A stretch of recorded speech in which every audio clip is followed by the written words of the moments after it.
Welcome to the Women's Division Final here at the World Under-23 Ultimate Championships here in sunny London. This is David Price from Sky Magazine and the Show Game. I'm here with Jules Murray, the GB Open coach and one of our commentators here for the week. Hi. How's it going, Jules? Yeah, good. Really looking forward to this game today. We've also got with us a guest appearance from Andrew Hillman, one of the GB Open boys and 5 London players. Hello. What he'll be doing, he'll be adding some of the more strategic colour for us. I'll be doing play-by-play. And Jules here will be giving us a wonderful colour as well. Yeah, and not showing any favoritism towards either team. So the matchup here today, as many of you will know, the USA, the defending champions, and Japan. Jules, I'm sure you've played against both these teams in the Open division with your team this week, but could you give us any sort of background on either team here in the women's division? Yeah, definitely. So USA, you're just looking for super aggressive plays, really expansive throughout the field.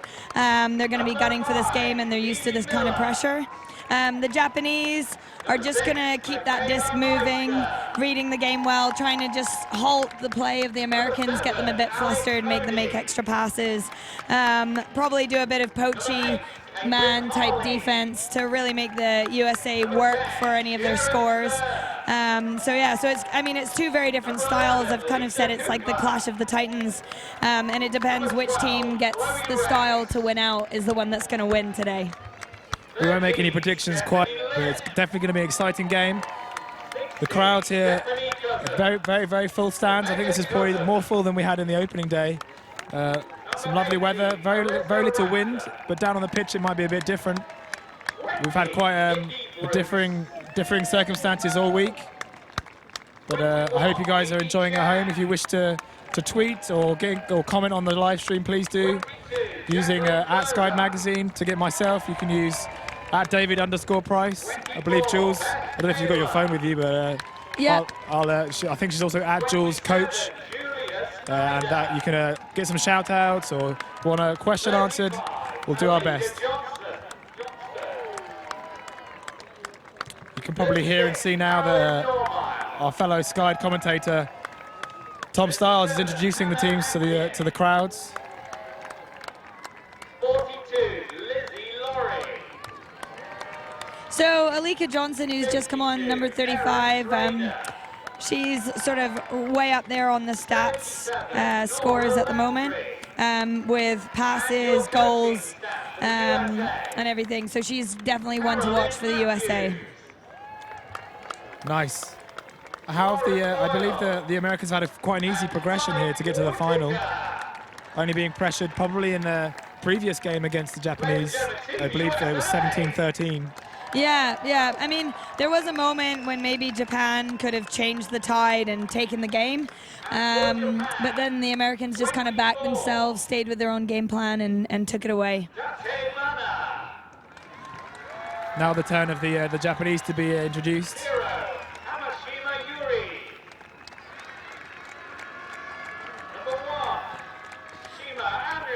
So this Japanese player coming across the field at the moment, she is incredible. Her sort of game IQ, the way she makes things happen on and off the disc is so good to watch. Her forcing, her throws, just everything about her. I'd say, like, for any young ladies out there, if you're looking to kind of push your game to the next level, number 1 for Japan is definitely the one to watch.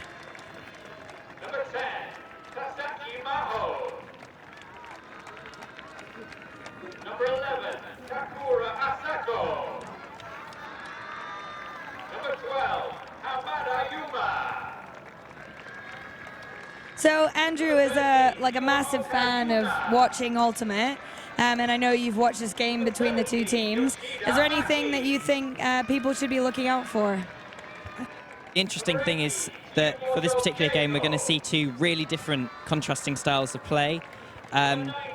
The third place team in this division, Canada, play in a similar way to the US, but Japan will be completely different. They're going to play typically out of a really tight vertical stack. They're going to look for lots of disc movement, whereas the USA are really looking to maximize the amount of yards they gain on every pass. They're looking to make longer cuts, and they're looking to use their straight line speed over long distances to take advantage of the smaller Japanese defenders. Number 39, Yamauchi Haruki.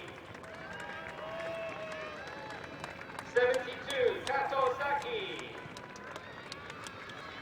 Number 81, Kato Yoriko.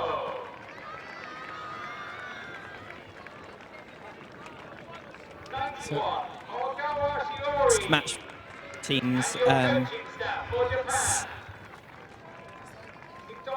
The US played a tight little junk against Japan, and initially Japanese handlers were too passive. They tend to like to move the disc from side to side very quickly to try and stretch the junk, but their problem was that they had too many players behind the disc and weren't able to gain big gainers. But in their semi against Canada, we noticed them being a lot more aggressive, throwing hammers early in the stall count, so that the junk didn't know where the disc was going to go next. I think their handlers could still be moving a little bit more, following the disc and things like that, but it was certainly more effective, and it led to them getting that big semi-final victory.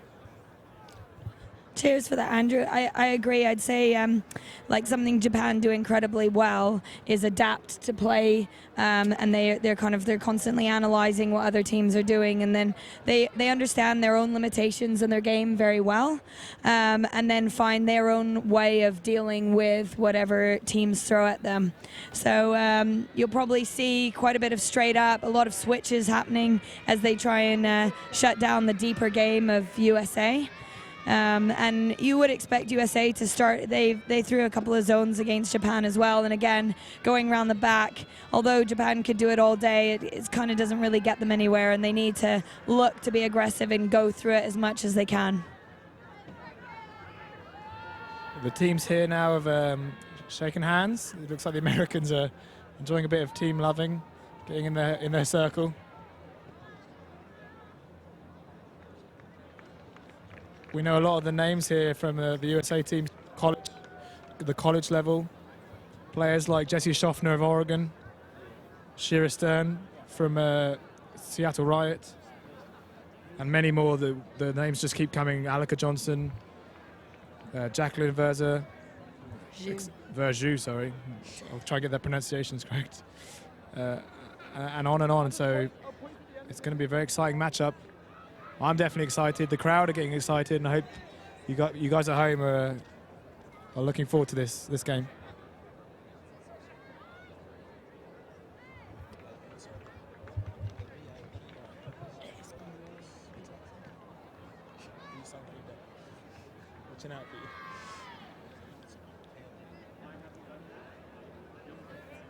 So.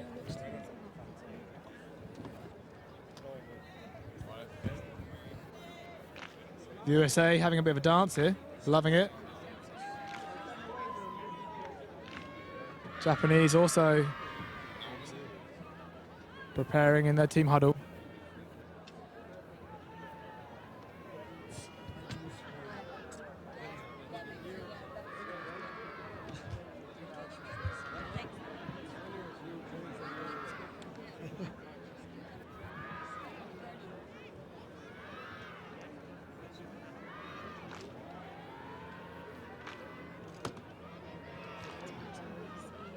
Oh yeah. So just a shout out to some of our sponsors, VC Lookfly, who've kitted us out with the Sky jerseys. Well, I've got to change into mine in a second. They also kitted out many of the teams here, including the likes of the Canadians. We'll also have a shout out to Discraft. You can see the disc suppliers here. So it looks like Japan are going out on D. Quite blustery, the wind at the moment. If you have a look at the flags, kind of at one end of the field, they're looking more in one direction. So that would be to your right and my left. And then up at the top of the field where the Americans are, it's kind of slightly more swirly. So, you know, wind always kind of makes the game a bit more interesting, and it's definitely something that if you don't take seriously or are too casual, then that's when you can get misplaced throws as a gust just suddenly takes the disc off its path. So it looks like the teams are ready to start. Like Jules says, Japan on defense, the USA on offense.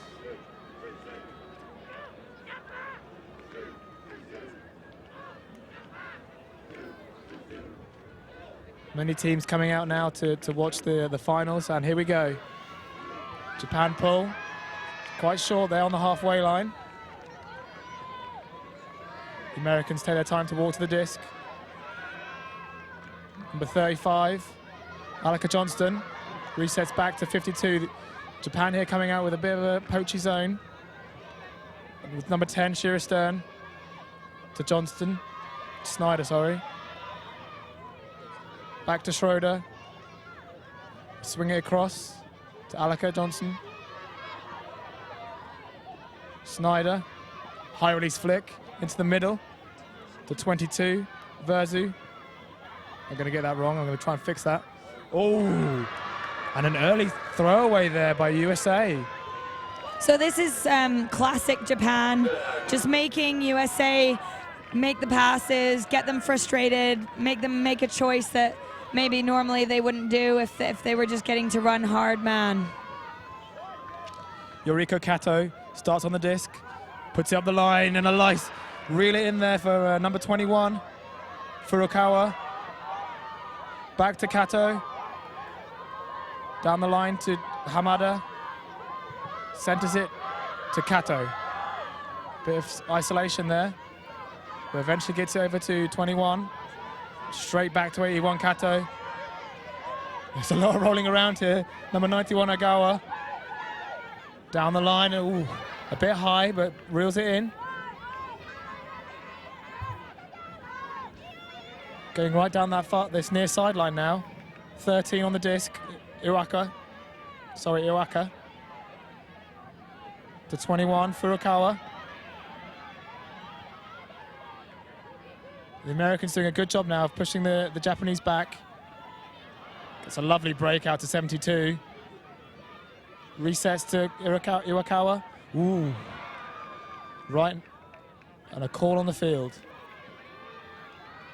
So what you'll see here is as Japan strike, they point, and I think part of that is you just can't see them behind the Americans, so they're letting their teammates know that they're there and that they've got steps on their man, and they're it's kind of letting them know where they want that disc to go. Some good team communication. Yeah. So 13 brings it back in, goes for that break. Oh, and almost an option there to get for the goal. 81 Kato, cheeky inside and backed up by 12, Hamada. Another call, looks like a pick. You can see there the Wooftef hand signal for pick being used.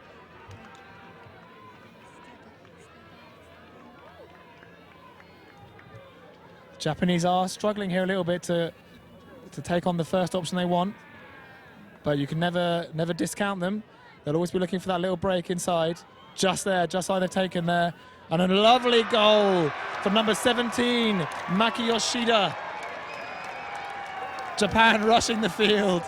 So Japan take the break. What's really interesting to see there is just how tight they get and how comfortable they are under that kind of pressure.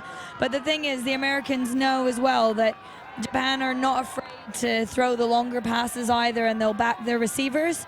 So ideally, you know, kind of looking at that, you think, well, why don't the Americans just sit under on just put their bodies in between the Japanese and the thrower? But they know the minute Japan see one of their people going long, they're going to back the receivers and they're going to trust their throws and they're going to put that disc up. So this is where it's almost like America need to look at this and say, we know even if I'm standing next to them, they'll probably still throw it, and they just need to be really, really heads up constantly, because Japan weren't really cutting there; they're just stepping out the stack with a hand.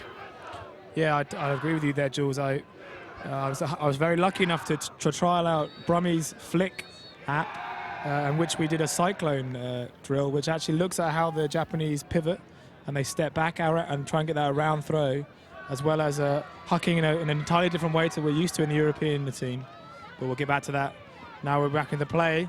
America back on the disc, slicing through to Meister. Resets to Normiel. Number 22 on the disc, Jacqueline Verzu. Oh, and a nice grab. for Stern. We're right now on this. That's a lovely bit of offense down that side. The assist there for number 52, Erin Schroeder, and the goal for Michaela Meister. Assist from Erin Schrader. The score for Michaela Meister. That's 1-1. 1-1. Brilliant play by the U.S. there. Really, really patient, taking the open pass, not rushing anything, and staying nice and spread out to not give the Japanese a chance to do that many switches, which they love to do, but also just kind of making sure that they're playing their way and using the whole field because they know that they can cover the ground much quicker. Sorry there, folks, a little bit distracted with other responsibilities. We've got Sam Bowen in the crowd tweeting from the Show Game account, so I'm sure you'll enjoy some of that banter.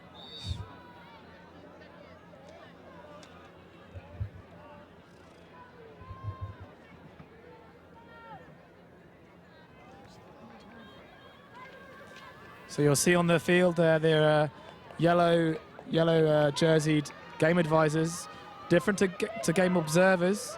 The advisors can only give advice on the rules. So Japan quickly up to the break mark with some of their handler resetting. A bit high there for number 0, Hamashima, but she reels that one in. Goes around to, and a bit too far for number 11, Takaura. Giving the USA a chance now to break back. Oh, and a lovely grab from 13. Stephanie Lim with a lovely grab, but there was a pit call on the field.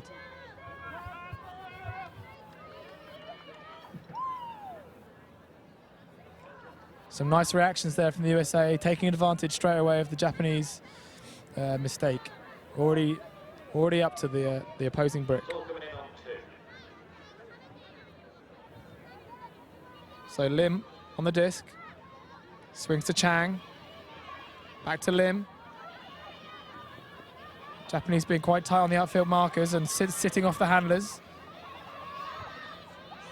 Chang to Lim. Now to Schaffner. We expect big things from this player. Lim, back to Schaffner. Really attacking that side. Schaffner gets it to Kayla. Oh, and a nice down the line cut from Schaffner, ignored by Kayla. Lim, inside, a nice grab behind. Cousins stuck on the end zone. And dishes it off for Schaffner for the goal. Schaffner there, waiting a little while, but getting involved late in the point. You can definitely see her running the offense from here on out. So earlier on when we saw these two teams meet, Japan were definitely a little bit nervous. And then slowly found their rhythm, found their game, and didn't sort of get bullied into playing a different type of game by the U.S., which kind of made the game get a bit tighter towards the end. So I'd say right now, Japan need to remember that. They need to get into their own rhythm really early on, not let America get into their heads, and keep sort of backing themselves and using what's available to them and not trying to force throws that they really don't need to do.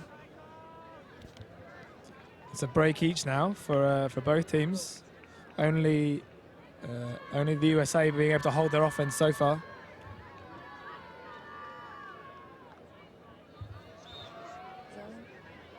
This is the Sky magazine coverage of the World Under-23 Ultimate Championships here in London. It's been a long week. Most teams only having to play 1 or 2 games, but here on the show pitch we've had to commentate for 3 or 4 games a day. Luckily, got some great crew here with Jules Murray, Liam Grant, Tom Stiles, and I'll accept it myself as well. So, America pull. These pulls not quite up to the standard we expect of these 2 teams. Not quite getting past the brick mark. But the Japanese take advantage straight away, going down the middle to 7, Shimada. A lot of pressure from the Americans, but she gets it off to 81, Kato. Some lovely pivoting. Back to 11, Takaura. Straight back to Kato. There's that break down the inside to 7, Shimada. 11. Takaura. Yeah. Takaura down the inside there to Shima. Taking on that inside shot is exactly what the Japanese want. The Americans are going to have to do a lot better to shut that down. Shima. Kato. Back to Shima. And there we go. Beautiful. Number 81. Kato key in that point. 2-all. Beautiful play by Japan. What you'll notice there is they know if they float anything into space that the Americans have the reach on them and will gain the momentum and be able to get the block. So every pass is right into the chest. Something we'll probably see develop stronger and stronger on the offensive line is number 11 and number 1 for Japan. So that's Anri Shima and Asako Takura, who are the two kind of top stats ladies for the Japanese. They've got a really tight bond. They tend to know what each other are going to do before they do it. And we'll kind of see that develop under pressure. So here, I'd probably say the States are just going to respond with some really expansive, beautiful ultimate. They're really good under this kind of pressure, backing themselves. It will be downwind. So you might see a couple of big throws come out just to kind of eat up the field quickly and not force them into making a passing game, which is what the Japanese want them to do. Some nice tactics there from Jules Murray. Let's see what the Americans bring out. Looks like they're isolating a player there in the lane. Again, the Japanese sitting off. We're now on this near sideline with number 22 there, Jacqueline Verza, unable to hold on to the disc. Japan had a chance to break. Eventually they get it off. It's just off the sideline, but travel's been called. No stoppage. Hamada to Furukawa. A lovely strike across there by Hamada. Gets it straight back. Now in the middle of the pitch. Hasn't got many options, but resets. And swings. And there's that break that we've got used to to Yoshida. Ooh, and a big fake deep. Got the whole crowd faked, I think. A lot of pressure on the mark there. Takes it, gets it to Hinata. Again, down that break side. Hamada with the assist. And Japan take that break. 3-2.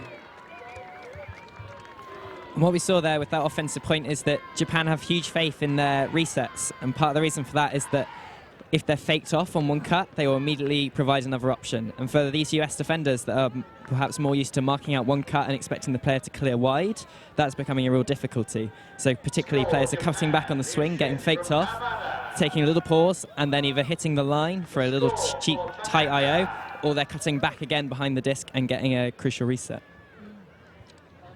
Yeah, and that just takes, like, what Hillman says is just sort of faith in your player and your plays and the way you do things and in your ability to get the disc to your teammate, but also the whole team is heads up constantly. So the minute the downfield weren't just watching the play, they were constantly moving. So the minute that disc came out, they were then ready for the next pass.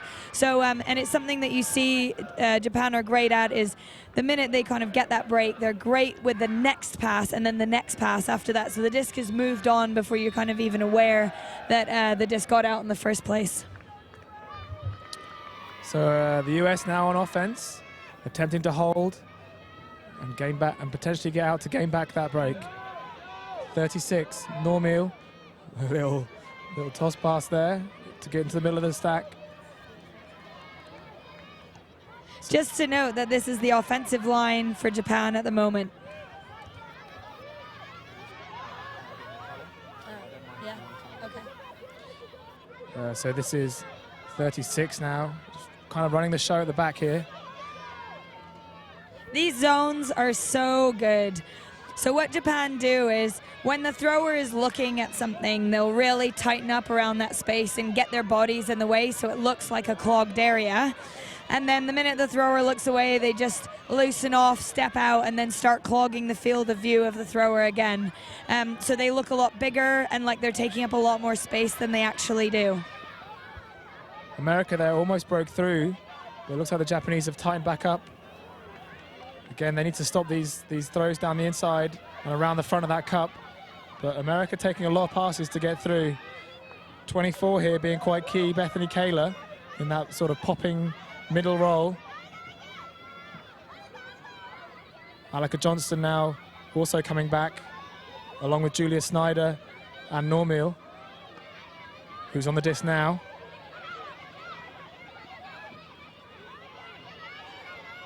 Pushing the Americans back, looking for that inside shot. What's great as well is you can hear the entire Japanese sideline just constantly feeding information to their players, letting them know where the disc is, where the threats are. It really is kind of what you'd say like almost an 8-man defense of the 7 on the field, including the sideline, which is huge for them. They really trust what's being said all the time. Alaka Johnston there felt like she got fouled as she was trying to pivot, but quickly resolved. And yet again, the Japanese zone is pushing back the Americans, with Gate obviously playing for possession here. Jules, would you say there's any option for a deep shot here from the Americans? Currently, they're just kind of backing themselves to work it through, which, like, considering their disc skills, is definitely the right option. Yeah, just there we saw them go around, which is potentially a way to beat this zone, but there was no continuation to further progress the disc and potentially score. Great bid there from 24, Bethany Kaler, keeping the offense alive for the USA.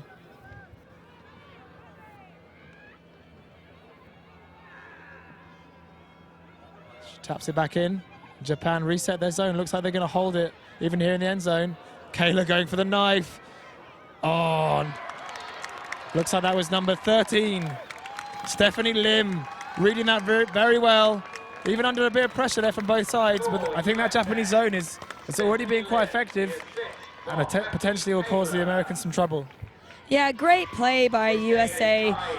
Just not getting flustered, taking their time, still creating options, the whole team being heads up, and kind of using the bigger throws and the overheads when they felt it was appropriate and like it was kind of time. So it was really, really good play by US. Now I'm probably going to see maybe a junk of their own or some type of zone to really try and slow up the Japanese, because they've got to do something to stop these quick passes. It's 3-all. David Price, Jules Murray, and Andrew Hillman here with your commentary for today. Loving the sunshine in the stands. And watching a fantastic game of Ultimate between the USA under-23 women and the Japanese under-23 women.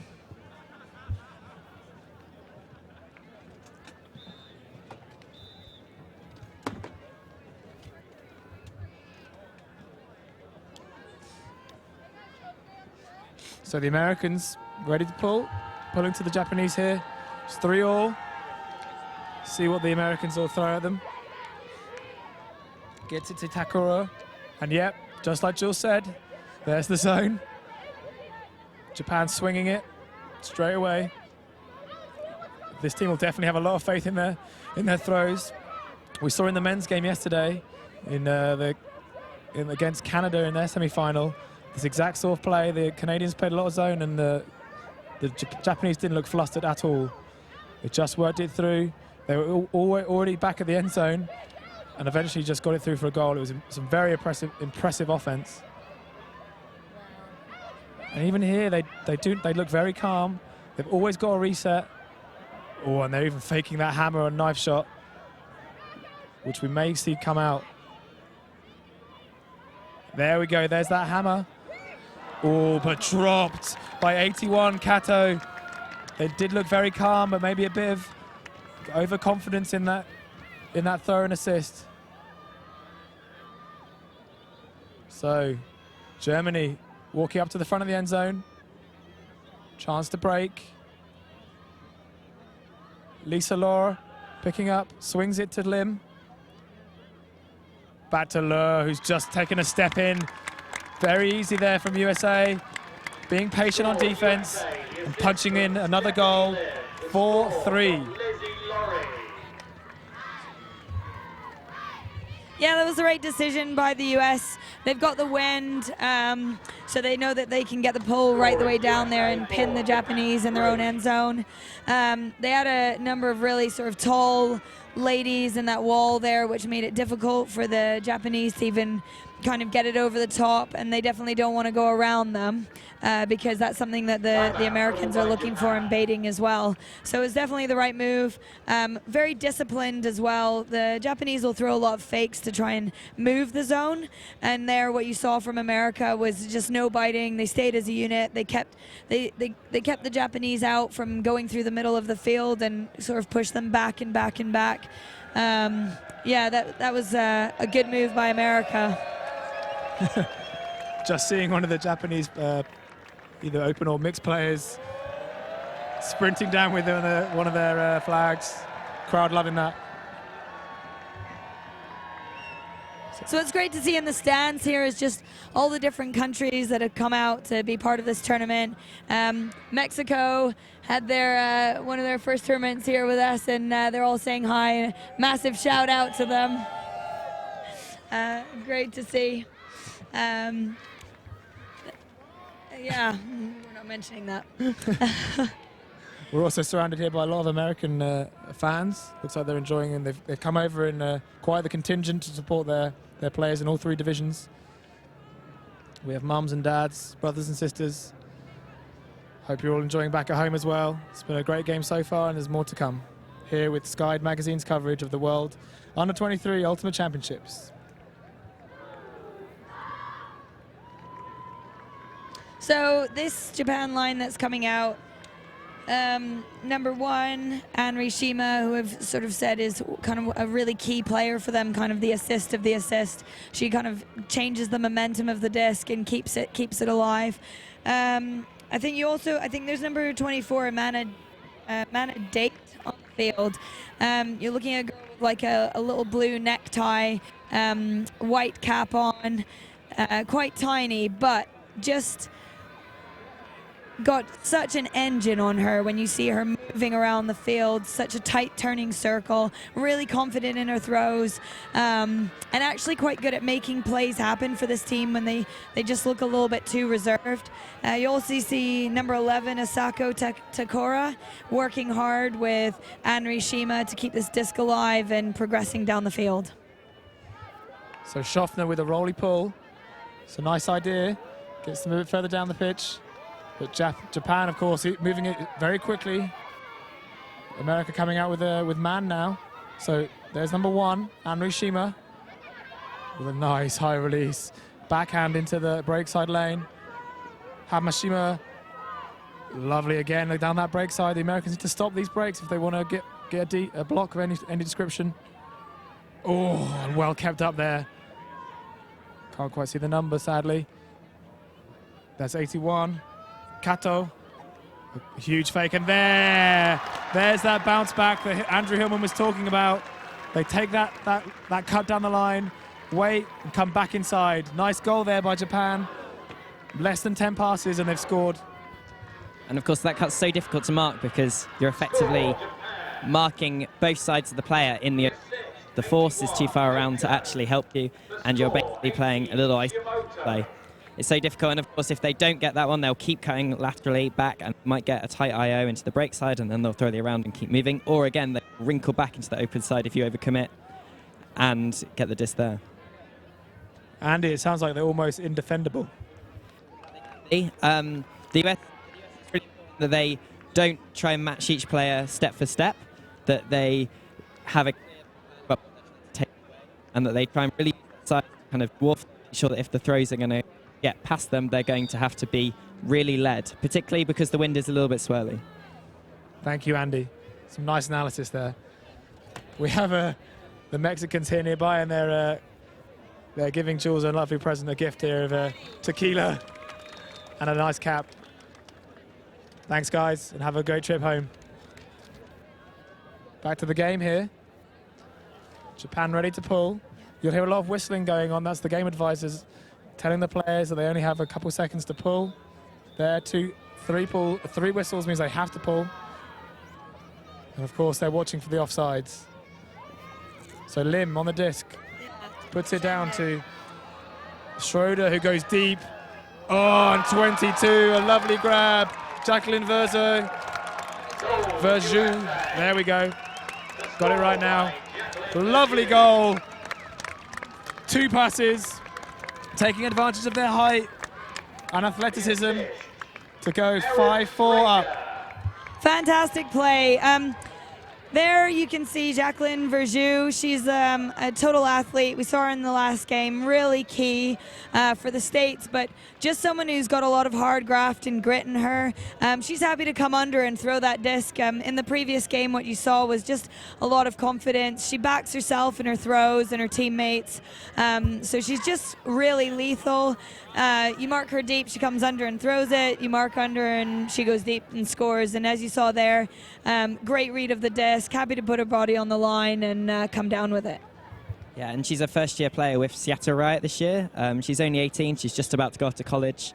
But it was really impressive because at the US Open, they brought her straight onto the O-line, and her ability to work with other players, other cutters, particularly Shira Stern, who's also here, and those two have been a really dangerous partnership all week, was incredibly impressive for a player of her age.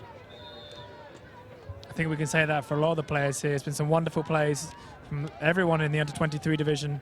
It's nice to see this this age group getting the exposure and the skill level to come here and perform in London.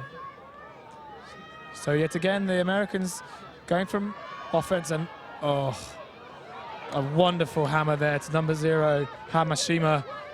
This is the sort of play we expect of the Japanese, having a lot of faith in their receivers and putting the discs right into the chests. As I was saying, America have gone back from man to zone. Shima and Hamashima here taking control.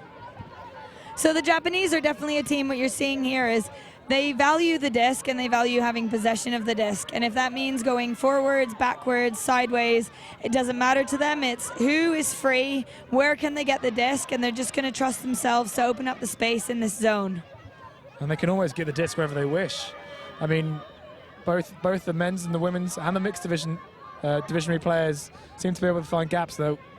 In European Ultimate, I definitely don't see people taking on, and many other countries just haven't got the skill to get them through those gaps.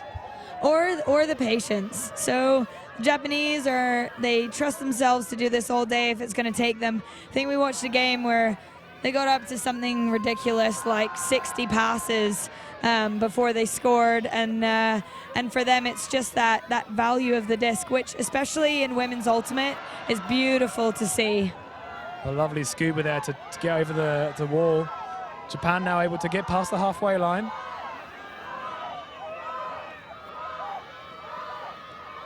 You can hear a lot of noise from the sideline from both teams. It looks like the Americans have transitioned into a man. Oh, yes, lovely. Rizi Shimada with the score there. She's another player from Japan who's quite a big receiver for them. And it's just her ability to get the timing and the space on her cut. And Lim there was trying to put a bid on, wasn't quite close enough, and that probably freed up the throw there for the Japanese, giving the choice of the side, like we were talking about earlier with Andrew. So a couple of points ago at 4-3, when USA had just got the break, they came out and played hard man despite having a lot of success with their zone. The first thought I had as to why they did this was perhaps they were worried about that scuba that we saw there that allowed them to gain yards. The other thing I thought is that maybe they're concerned about Japan gaining momentum against that zone by being able to attack it downwind, where they can space out a bit more, they'll feel a little bit more comfortable making those throws. And that might prove difficult if they now put that zone on. Japan have shown they've got some success against it, they've been able to break through it, and they'll feel more comfortable going in either direction now.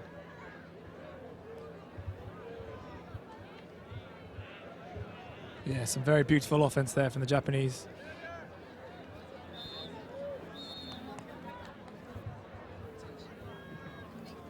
It's currently 5-5 here in the final of the women's division of the World Under-23 Ultimate Championships. USA on offense, rushing towards it. A slightly different poach option from the Japanese, but 6, Meister on the disc, swings it. to Schroeder. Schroeder going deep into the break side of a lovely disc. Oh, but it floated a bit too much. So that's number 24, who was, she plays both offense and defense for Japan. And the little switch with her teammate, trusting herself and then reading the disc. Fantastic play. Yeah, Mane Date there. A lovely bid. That disc floating just enough for her to get in front and save a goal there for Japan. Japan now, chance to break. Hamada on the disc. Over to Iwako. Oh, going down the line, and both those cuts to the same place under a lot of pressure. The defenders are right on their shoulders, potentially trying to squeeze it in there, but 52 walking up to the disc. Erin Schroeder goes back to 8. Harley gets it back. Takes it down the inside to Cooper. Back to Harley. To Schroeder. The Americans haven't really got far past that turnover. Just resetting now. Harley inside to Snyder, who gets it out to number 8. Harley again. All the Americans are doing seems to be is resetting from that near sideline. Harley on the disc now. Wants to break, but Japan playing some great D. Under pressure now. We're still going back to Harley. High release now. All the way across to Schroeder reading that one in. Goes inside. Snyder swings it to Harley.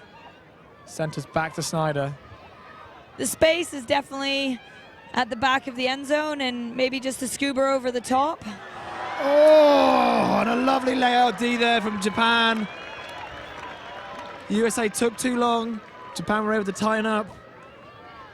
Yeah, that's where Japan are forcing USA into their style of play to make the passes, keep it tight, and slowly close down the space of the field. So USA should just back themselves, put something up into the back corner, especially with an athlete like Verjou on the field.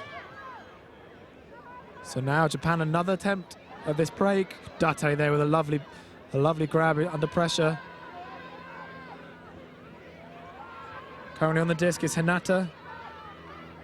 Not very stationary upfield, but eventually gets a reset. Oh, it looks like Japan are getting a little bit flustered. They're waiting too long for their resets, and it puts them under pressure. So 35 from America, Alika Johnston. Yeah, we want some high releases here. Keep the disc up, back themselves in the air. Oh, and unlucky there from Erin Schroeder. The disc went over her head. She couldn't quite keep her toes in and get the grab. Another turn. Japan calling a timeout. It's a very good call. They want to regather their thoughts. Make sure they can score this break. Current score is 5-all. For those watching at home, if you want to get in contact with us, please do. Use Twitter. You can use @Sky Magazine, @David_Price. That's PRYCE for those that have been trying Price with an I. And @Jules Coach. Jules, it's been a very tight game so far. Yeah, really tight, and just each team showing their class here under this pressure.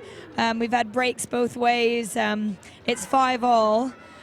And I just say that right now it feels like the momentum is with Japan, but the States are used to this kind of pressure. They're great at dealing with it. They remind themselves, you know, of their game and everything else. And I wouldn't be surprised here if they came out with some kind of zone just to slow the Japanese down again, back themselves to get a block, and then hopefully on a turn just get quick passes going, get the disc moving, and keep the Japanese on the back foot. The other thing that will mean that USA will be quite comfortable is that the Japanese offense is much more demanding of complete precision. We saw in a couple of instances where the US turned over there, but a few where they threw a few errant throws and they still came up with some really, really impressive grabs to keep possession. Japan are going to get less of those opportunities because of their stature, and that means that as the game goes on, the pressure is going to build on them to stick to such a high level of skill to retain the disc. Yeah, and at the end of a week-long tournament, that's probably right where you want your players to be. So Japan here out of the timeout have come with some sort of dogleg vertical stack. A lot of space here on the break side. They take the reset straight away. Pretty much back where we started here out of the timeout. Number 13, Iwaka to 8, Hinata. Down the line. Oh, a lovely bid there from number 22, Jacqueline Verjou. That's what we expect of the Americans, taking that time and getting that bid at the right moment. 35 going deep to Verjou. Can she keep it in? Yes, that looks into me. Advisor saying goal. Japan agreeing it's a goal, and wonderful work by America. Getting that block, getting their bookends. Jacqueline Verjou, what a wonderful point for her. Yeah, so good. Just to have the awareness of her feet whilst tracking the disc under these difficult wind conditions. That's definitely the way America need to keep playing, is stick to their guns, stick to their space, back the receivers, and use that space deep into that zone. I think too many teams get focused right on the front of that end zone line and trying to jam things in, and it's such a great place for defenders to get a block, whereas the minute they just sort of open up that space into the back corners, the Japanese are going to really struggle to shut them down.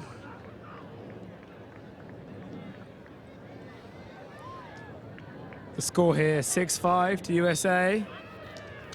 It's exactly the kind of final we want. Very tight. Some interesting play from both teams. A few zones from both, a few poachy D sets, and a bit of man as well. We saw there the block from Verjou.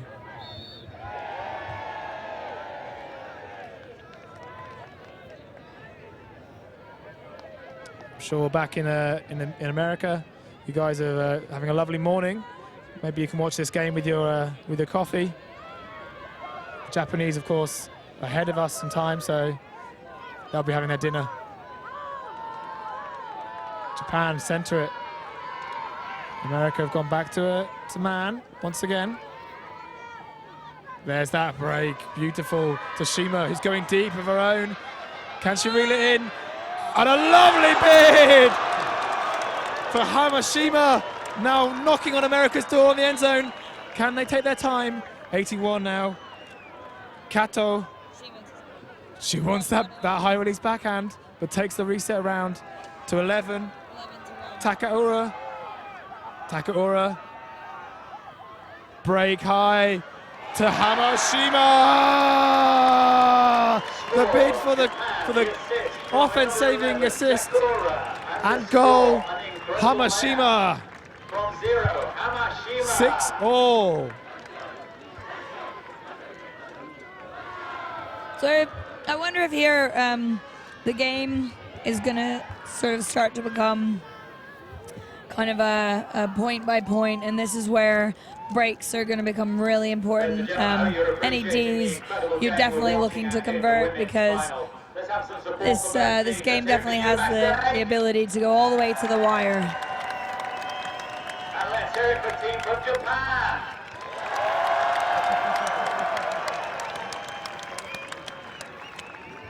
So David, as an impartial commentator, who are you rooting for?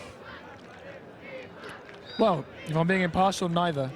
But the momentum is, I guess it's kind of even in terms of who's on top, as the score does suggest. But I do feel that the Japanese are taking on and playing their game plan a bit more than the Americans, who have seemed a bit nervous at times. A few unforced errors. We had a couple points ago where there were a couple turns per team. Then straight away, two very nice points. Both teams looking deep, so it's very hard to call right now.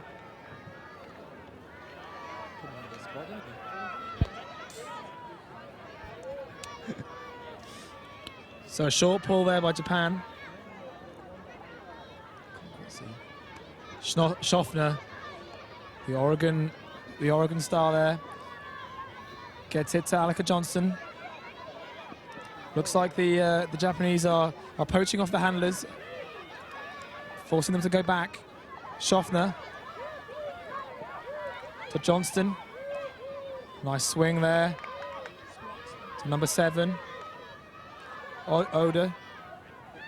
Oh, and a very big gainer there to Normil.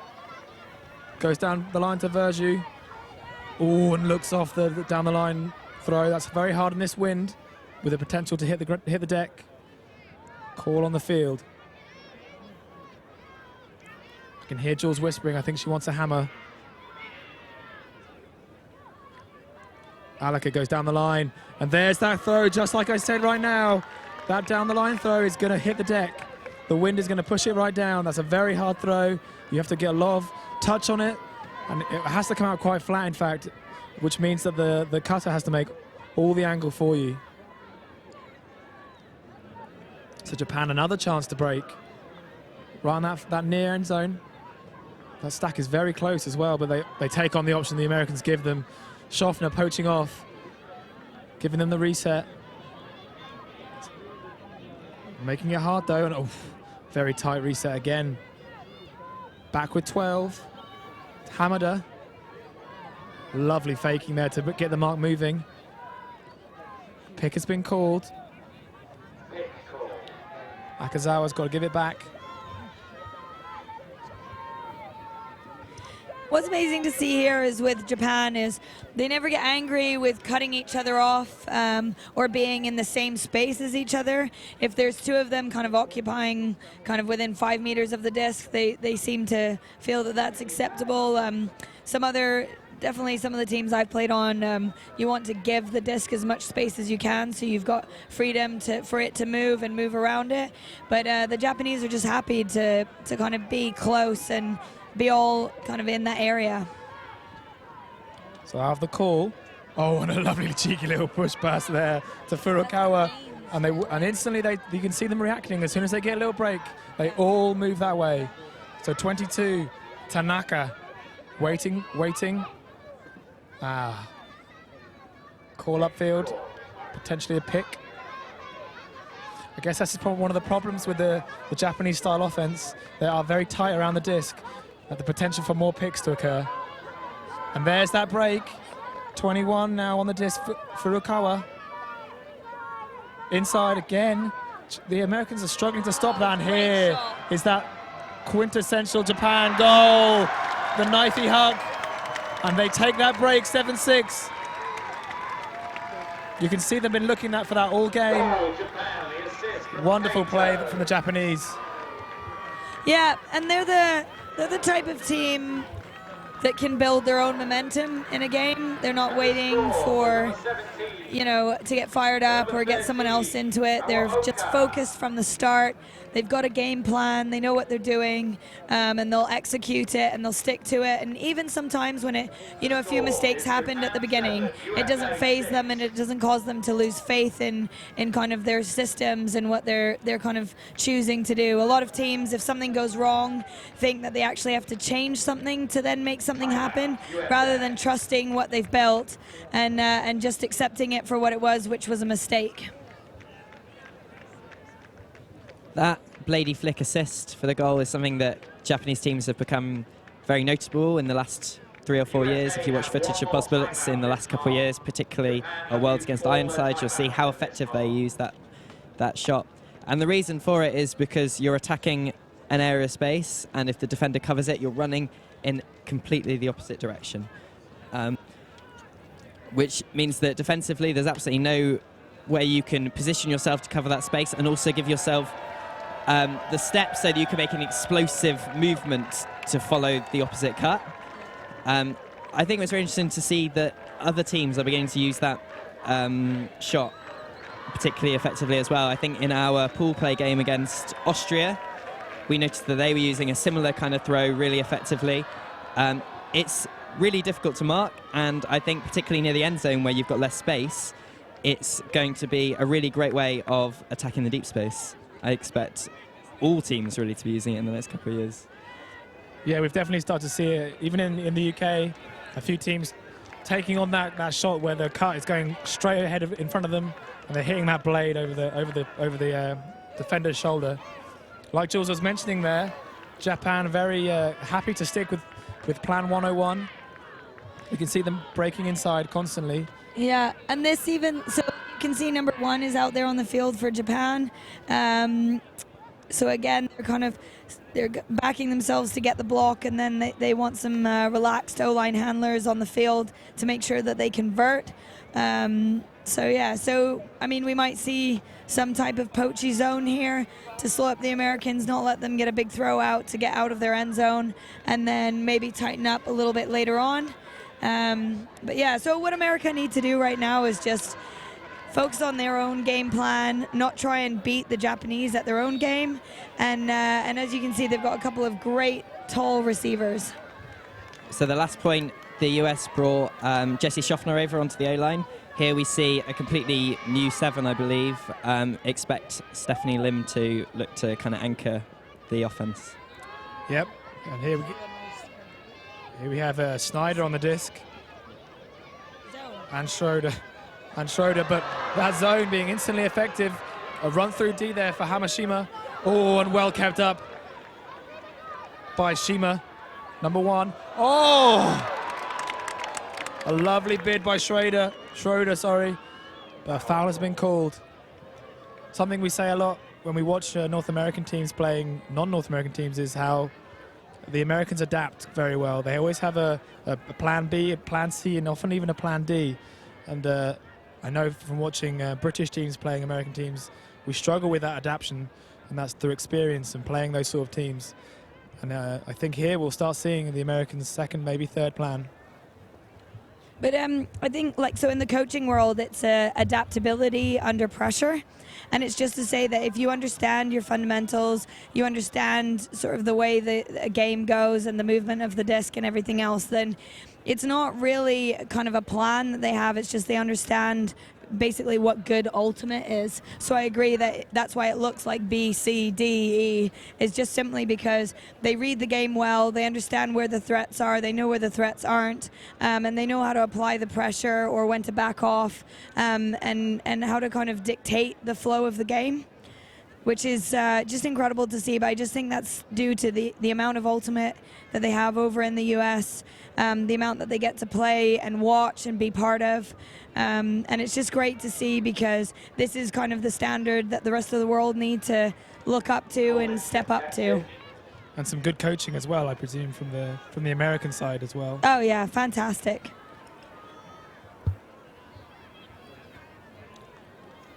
So Japan, it appears, is a contested foul, so it's gone back to Shima. Japan with a potential second break. Shima really faking out here, and oh, she's even faked out her offense.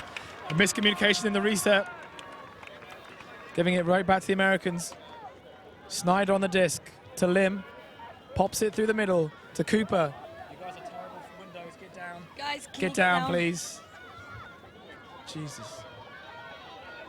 52, Schroeder.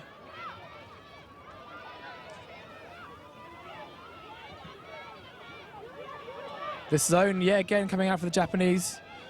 Schroeder goes all the way around with a lovely down the line throw to Bruce.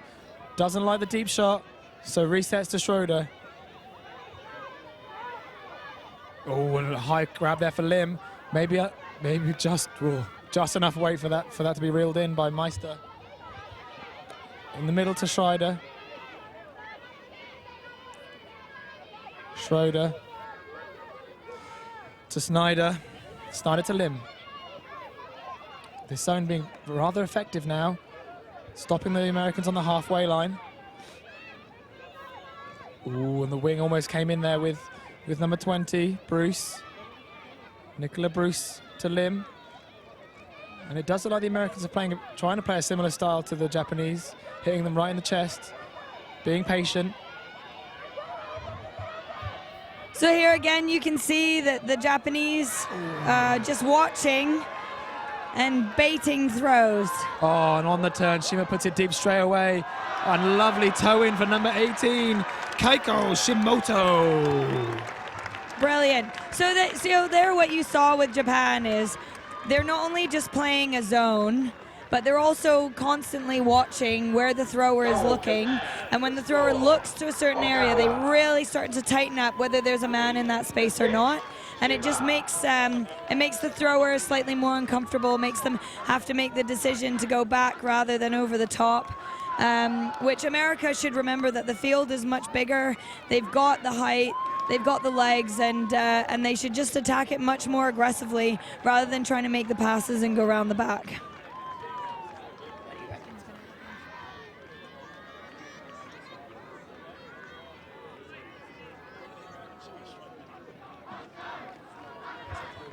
Yeah. So here, I mean, I'm quite curious to see what Japan are going to come out with. Maybe another zone, maybe a bit more just poachy man. And America should just have a play. I mean, I would just probably send Verjou deep and get someone to throw it to her. Yeah, I'm pretty sure that they're not taking on the deep shots for some reason, and that's Route 101 for this American team. They've got the height advantage and some great throws on this team. I'm surprised they haven't gone deep more often.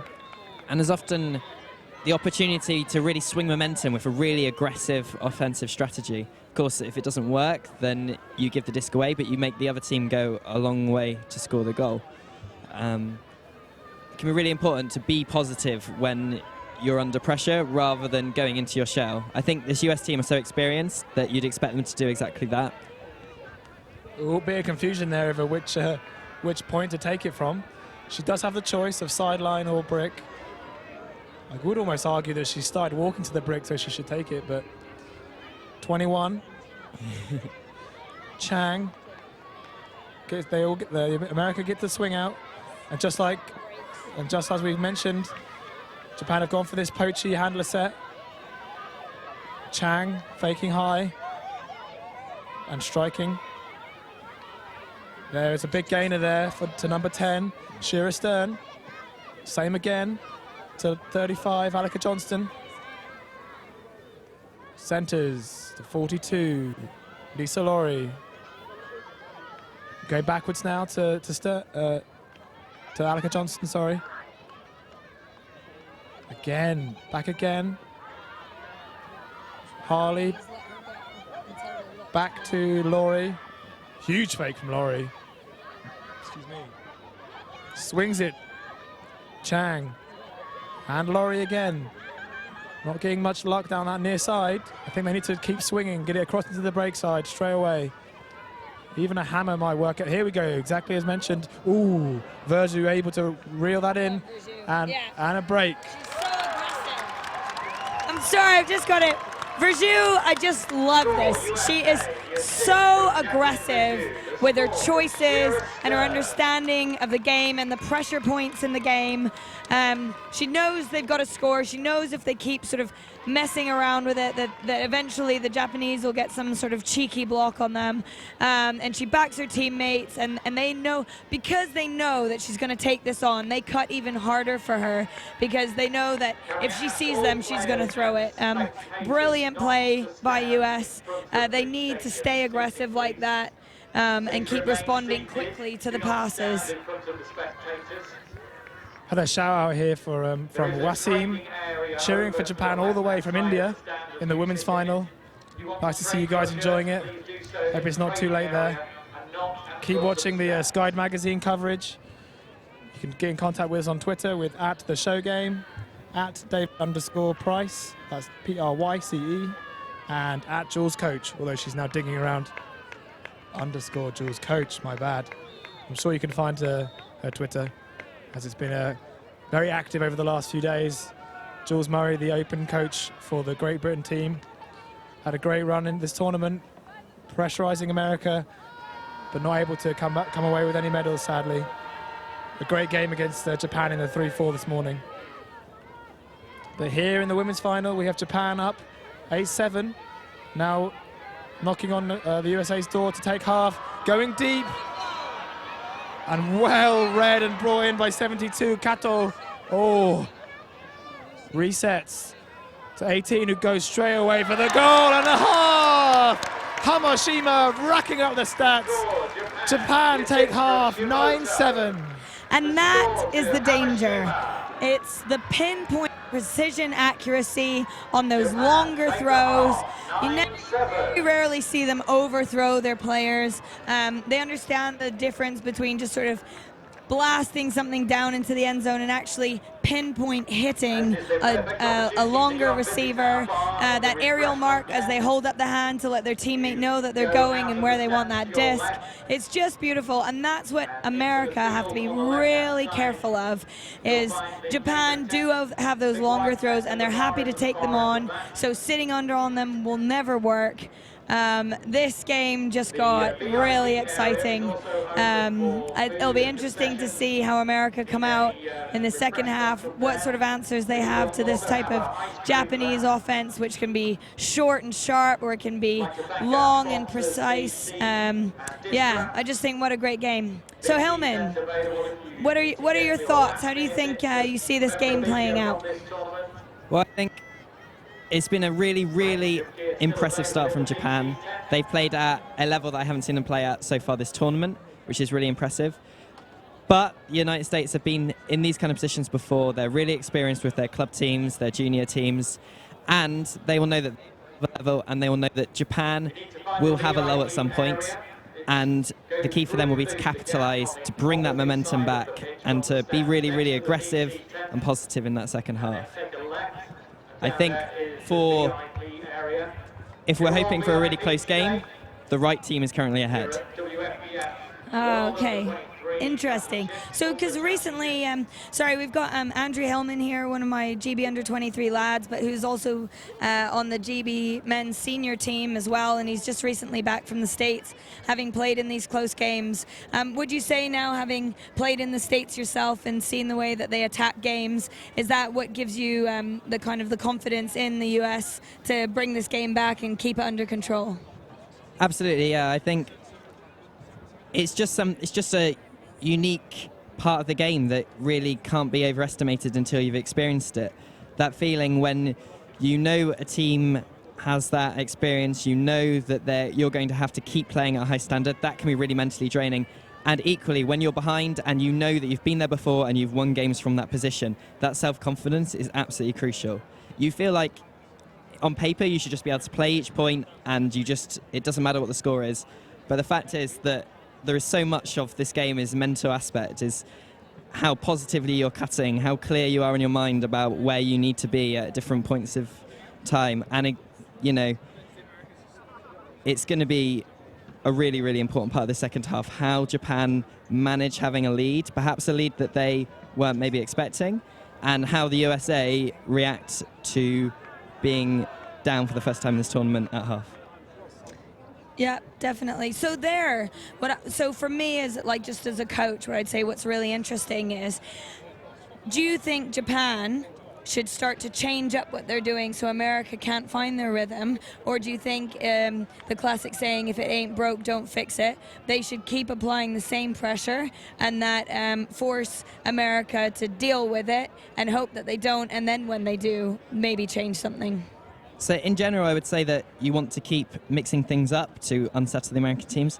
But the thing is, the current Japan style of defense that they're playing, the 7-on-7 man, is in itself very difficult to play a rhythm against. So you can play that throughout, and because it has different looks, it's unusual at different times. You can play that throughout, and you will find it difficult to find a rhythm. You're never really looking at the same thing. So what would you, if you were talking to the States right now, what would you be telling them? Would you be telling them to just back themselves, keep the game nice and big, or would you be talking about possession and keeping the disc moving? What sort of things would you be looking at? I think a bit of both. It's easy in this situation to say, oh, the USA are the faster athletes, they're taller, therefore they should be looking to get these huge gainers and be really aggressive. But the fact is that they've turned over on a lot of throws that they would not expect to turn over on so far, and it's really important they don't say, now we need to stop making those throws. They have the ability to keep completing, to keep the disc when that is the right thing to do. And so for me, I don't think they need to change their game plan. I think they just need to believe in the way they play. Okay, that's fair enough.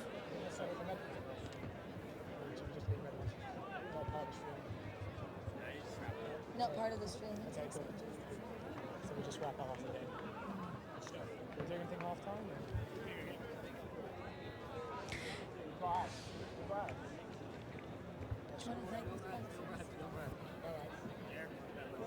It's free.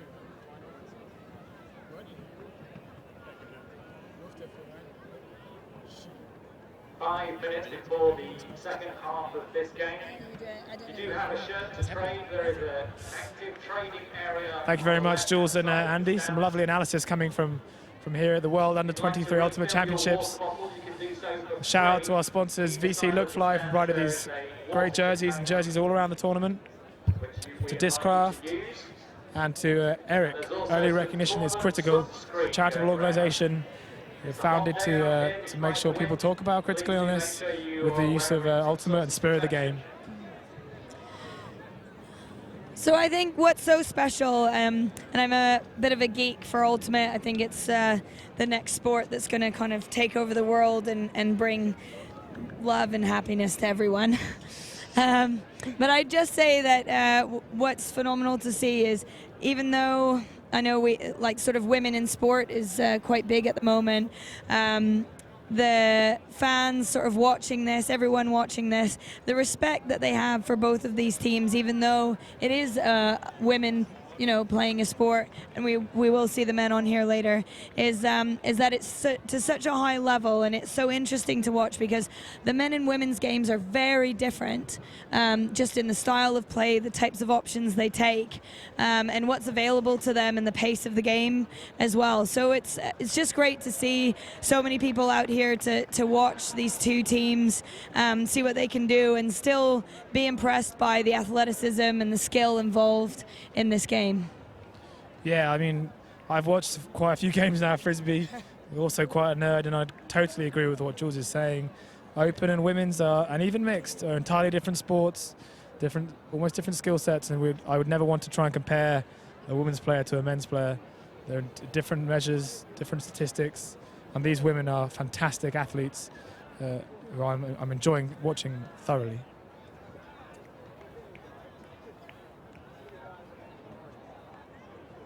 So Jules, just coming away from the game slightly, you've had a very busy season with GB Open. I'm not going to go into any details about results, but what will you do with your life now that you've finished your wonderful job as Open coach? So I think the first thing for me is just to remember that I have a life. You do? Well, I think I need to recreate one. I'll definitely feel lost. A shout out to any of the players who get the blues after a tournament. I've got a little care package ready for myself because I know kind of once everything's done and you build and build and build and you constantly guessing and hindsight and analyzing just the kind of emotional and mental drain throughout the year. It just feels like a huge release, but I know I'll spend the next week feeling a little bit lost, wondering where my boys are and why we're not heading out to do a warm-up. So yeah, so I think it's just a case of refocusing myself. I've got Copenhagen coming up where I'll be competing with the GB Women Masters team, which is about the right pace for me at the moment. So yeah, so I just think I keep trying to tell myself I'm getting away from Frisbee a little bit and then suddenly find myself back in it with even more than you thought possible. So yeah, so I'm just looking forward to getting away from it, having a bit of me time, and then remembering what a weekend is and kind of the other things you can do with your life. And on that, I would like to put a slightly biased view out now that I'd like to congratulate all the GB teams. I've seen you all play. We're very proud of you. I personally am very proud of the way you guys handled yourself on the field, off the field, and take the rest. You're going to need it, guys.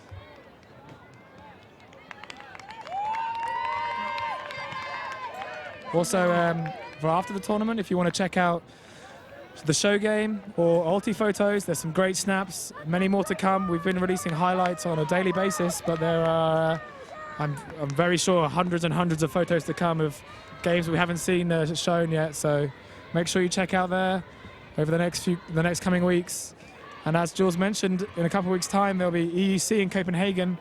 Sky Magazine are covering that. Myself, I'll be there, and there's some other great announcers coming over from the States as well.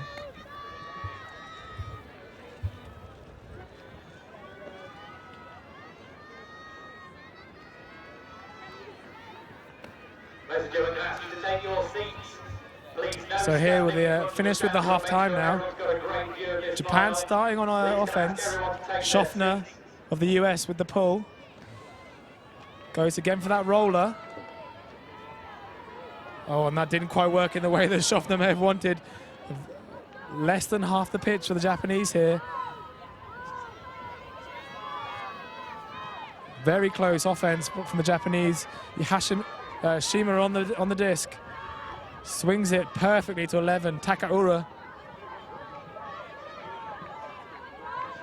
to 24. Date down the line to 81, and a pick called. Kato on the disc.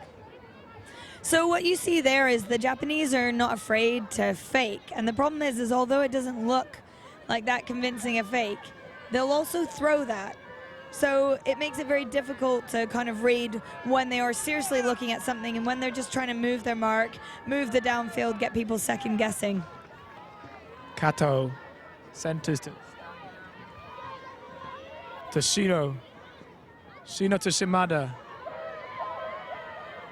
Back to Shima.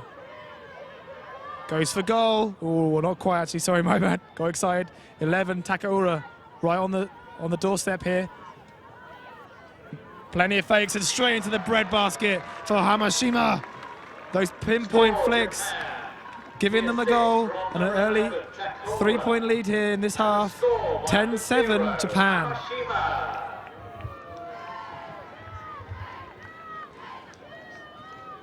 Straight out of half there, Japan not looking flustered at all. Still playing that lovely, intricate offense that we saw in the first half.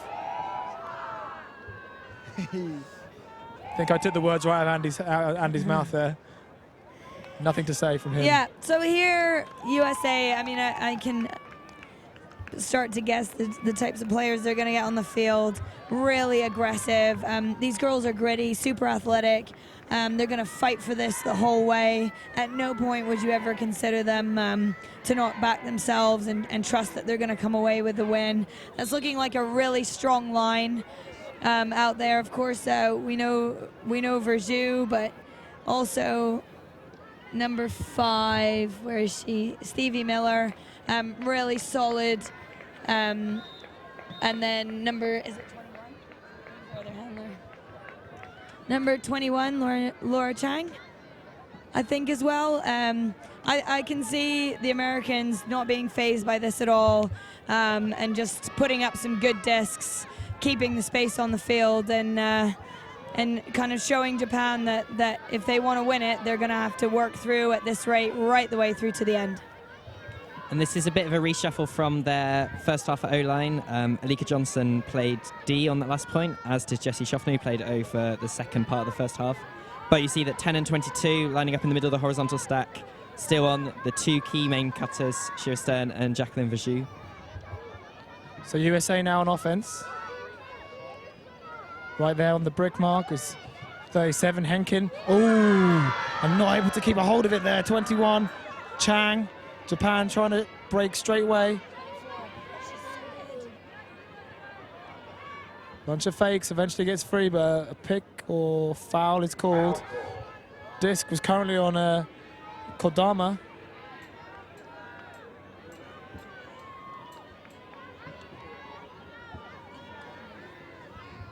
Just to say, Japan have earlier on, they made quite a few mistakes in their first time they played the US. But now this is just starting to look more and more clinical and like the Japanese senior team that we know, backing themselves, taking the time, really making sure of the throw, nothing casual about it.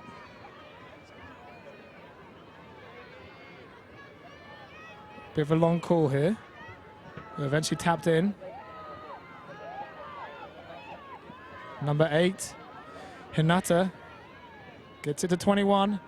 Oh, and some beautiful throw and a great grab there by 17. Maki Yoshida with the Japanese goal. And another break, 11-7 Japan. Kind of running away with it now, Jules.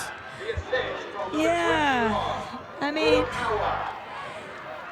who knows what's going on in the minds? I mean, you would say it's definitely America's game to lose, just simply because of the strength and depth of ultimate in their country and on their team at the moment.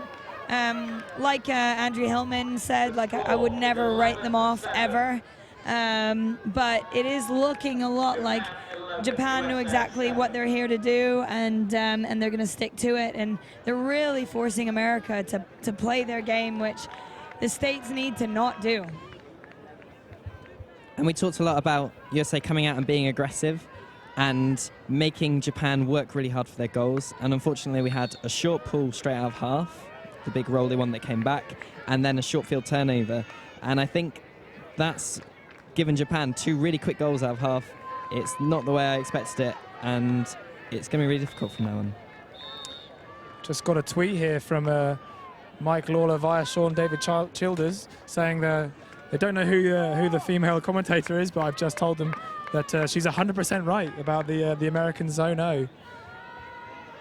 So I'm glad you guys are enjoying it. And glad I know what I'm talking about. and let's keep the chat up. It's great to hear from you guys. America here with a chance to hold on to their offense, but let's hope they can sort this out and get their D-line out. Schroeder stuck on that near sideline. Lim on the disc. Eventually gets through to 52. Beautiful. Schroeder who goes deep. Gone. Oh!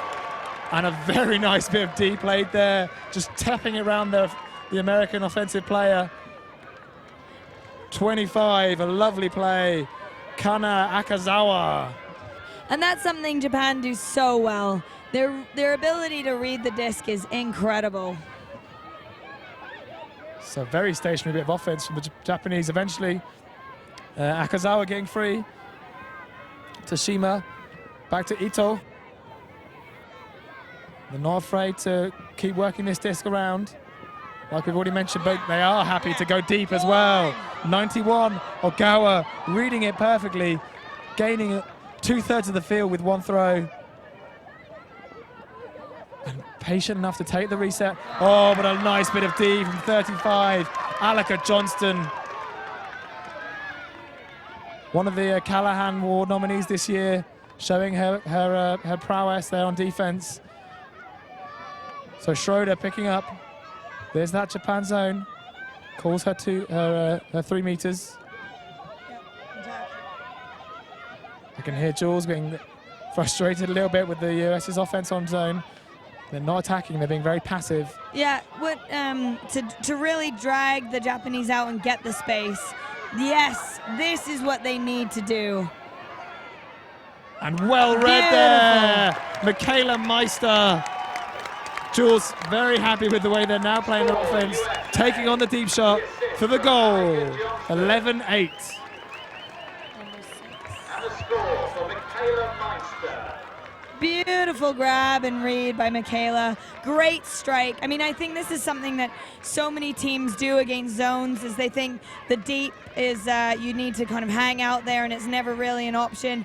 The important thing to remember is when you're attacking a zone like that, is that the deep needs to actually be a strike, simply because it's easier to throw to, it creates the space, and you kind of drag the defender out of the way as well, so it becomes more of like a one-on-one situation. Beautifully done by the States. They need to get confidence with that. They need to remember that's how they have to play against this Japanese zone.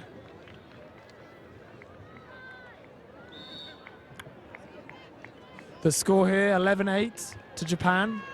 If you got anyone just tuning in, it's this is the Sky Magazine coverage of the World Under-23 Ultimate Championships. This is the women's division final between the nippy little Japan girls against the giants and current champions USA. Chloe Rose with the disc. She's had some great pulls all tournament. I wouldn't be surprised if they came down with some type of zone here.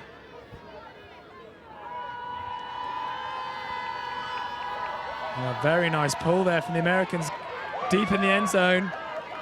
Jules is on fire here with the calls, but Shima not afraid of, as we've already spoken about, these Japanese girls not afraid to keep the disc.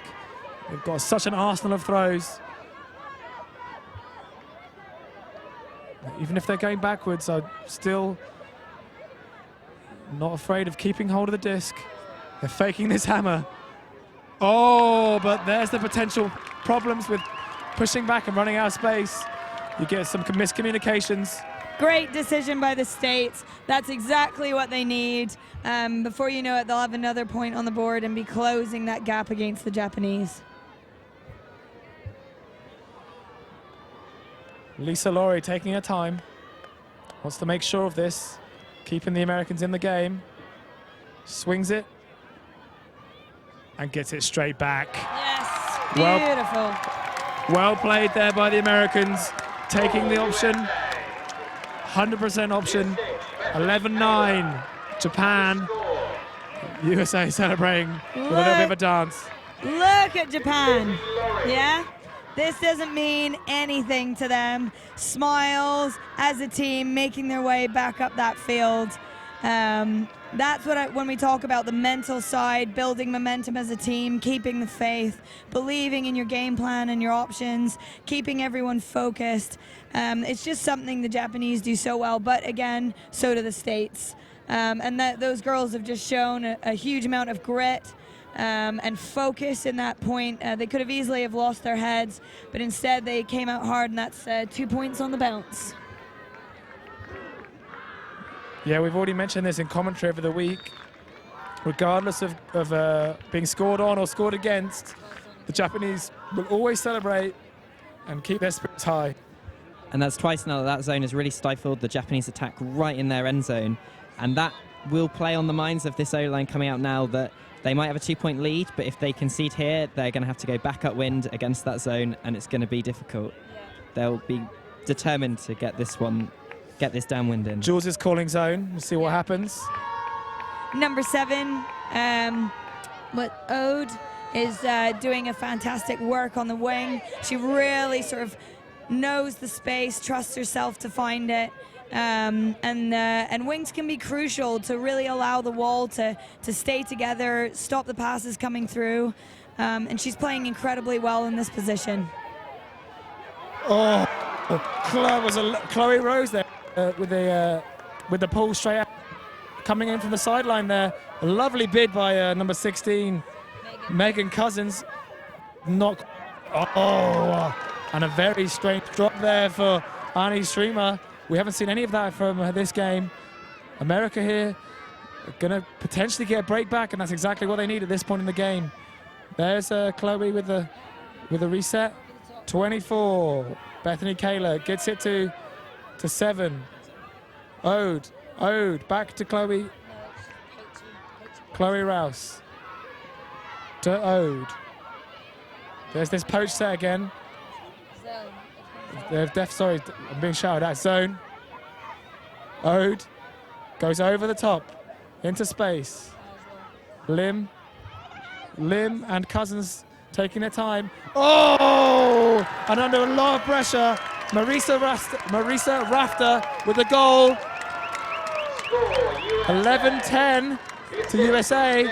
And this isn't what the Japanese want. Like Andy suggested, they're now going to have to go upwind against that American zone that they failed to get through in the last point.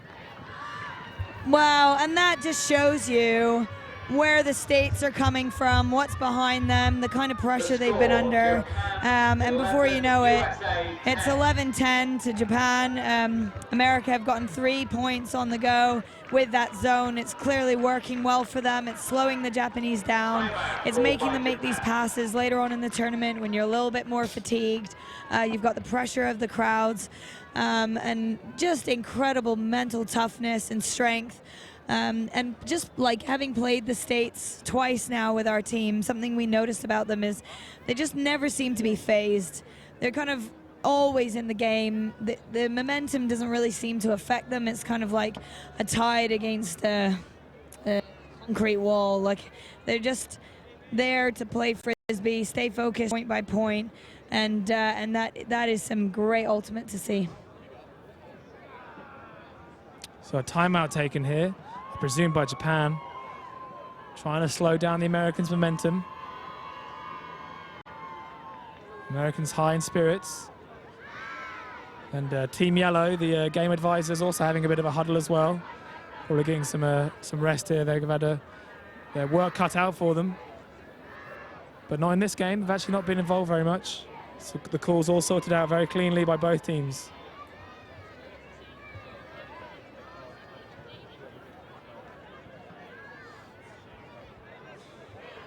It's getting very hot up here in the stands, particularly this high up.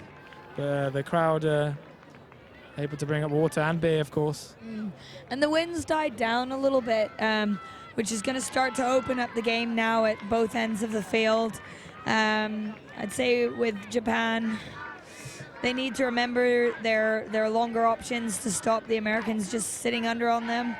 But again, looking at this line now, this looks more like a man defensive line. Maybe? Yeah, they have Verju out there. Number 7's on, and she plays a wing. So, and that's Alexandra Ode. So yeah, so maybe some type of zone. Pulls up. And in. Very well positioned there by the Americans. Japan instantly trying to get it to the center and straight across. Takaura. Then gets it to Kato. Back to Takaura. Cheeky little hammer. Into the end zone for 81. Kato. And down the line. That's beautiful play. To 7. Shimada. They've worked it up to halfway now. So not quite under pressure as they were in the previous point. Yeah. Oh, and there's that knife. Ooh. 11. Send it. Sends it. Well placed to number 18, Keiko Shimoto. And Japan taking on that pressure, taking on that tide to go 12-10 up. And as we said earlier, when USA was struggling against the Japanese zone, that we felt that they could really wrestle momentum back by being aggressive, taking those positive options. It's exactly what Japan are trying to do here, and that was a really, really impressive point of offense. Maybe not what they're always used to doing, but again, we're seeing that adaptability, which is so key, especially late in the game. Yeah, that knife break that went all the way around was the key to that point. Once they got onto this side, they could just strike down for the goal. Yeah. I mean, that's what's beautiful about the Japan skills, disc skills. It's a case of a lot of people have throws, but what they don't have is the throw under pressure or with timing or with accuracy. And unless you have all of those things, you don't really have the throw. Whereas Japan show their hammers, blades, long throws, short throws, inside out. I mean, their repertoire is massive. Yeah, definitely agree. But let's see if the Americans can fight their way back in. They've looked a bit nervous at times and struggled to match the Japanese. Oh, and there, another mistake, and well run through by Hamashima. Some great frisbee intelligence there from the Japanese. Yoshida sent us to Shima. Inside to Hamashima. Instant layoff to 12. Hamada. Hamada fakes the around, gets her defender moving. Hamashima to Akazawa. Centers to Kodama. Kodama stuck on the middle of the pitch here. Goes around to Hamada. Ooh, well taken in by Shima. And there's that strike inside. Hamada 2, and I can't see who the score was for because the Japanese have absolutely covered her in love. What a great goal from Japan. So sorry to anyone out there watching this. Yes, we're supporting the States as well, and the ladies are doing fantastic. But I think what's so interesting for us, like maybe sort of over here in the other side of the world, is just the style of frisbee that the Japanese play, which is incredibly clumped, aggressive, everyone in one space, and then someone will just suddenly break out and the whole momentum will change. And you've either put all your players into one area of the field to stop that cheeky throw, and then they just get it out and use the next bit of space available to them. And because they've clumped everyone in one area, that space is available, which makes it so difficult to defend against. And normally you'd say any other team, when you see this massive mess in front of you, that there's no way a goal will be had. But we know that the Japanese are easily comfortable in that really tight situation, and that they will just take on that throw quickly into the chest.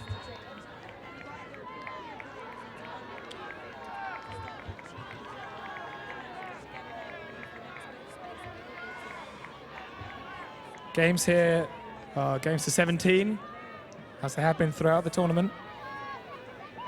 So still got a couple points to go, and if Americans can get their D train on, we'll be looking for a very tight finish. 27 now on the disc. Snyder to Harley. Snyder. Big gainer to Johnston. They're unable to break. Gets it to Snyder.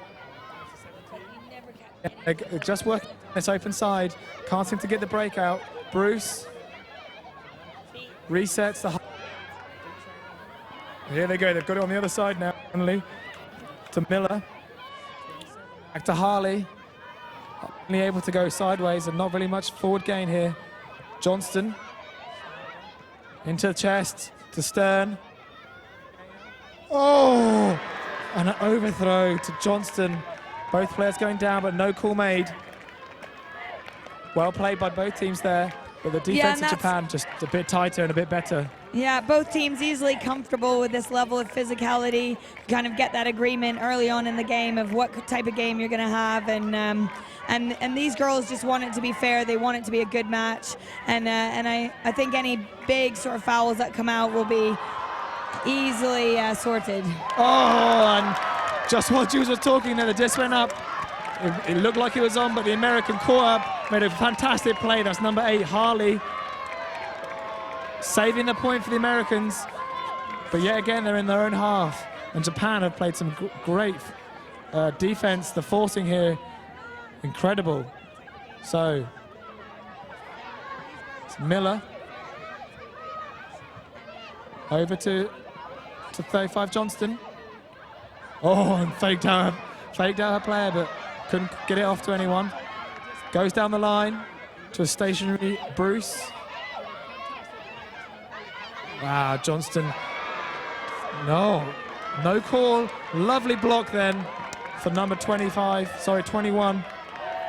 Furukawa. Unexpected. We saw Johnston there being entirely free in the lane, but the sideline are helping out her the force, and they're able to get the block. Crowd here, shouts of USA supporting their players.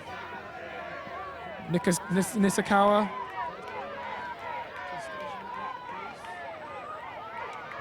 Down with 17, Yoshida down the line to 39, Yamauchi. Couldn't, again, another miscommunication between their handler and their reset. So USA need to not drift downfield. They need to keep that space free, ready for an isolated strike. I think Japan are trying to take that out as well. They're very much trying to stop the Americans going deep. Yeah, which is why it needs to be an active strike rather than a slow jog and drift. There's a lot of space here in the break and deep space. Harley on the disc. Her break is taken out. Gets it around to 36. Normu to Harley. Nice little break, but it's too high. Backed up though by Bruce. Lovely play there. Johnston, center near the brick mark. Resets to Harley. Back to Johnston. They're still swinging back and forth. They're not really looking deep. Oh, but a lovely high release break there to Stern. Yeah. takes on that shot, and a lovely layout goal for 36. Carolyn Normil, the assist. Shira Stern of Seattle Riot. That was great movement by Caroline Normile. She sort of snuck up her marker because no one was looking at her. Her marker sort of drifted off her. She snuck into the end zone nice and wide to keep all the space. And then the minute that disc looked like it was on the move, she made an active cut into that open side, that's the way, like, the Americans need to keep that space around the disc, not let the Japanese get those off-man Ds, and kind of use that casualness that the Japanese have to the players that aren't being actively looked at by the thrower.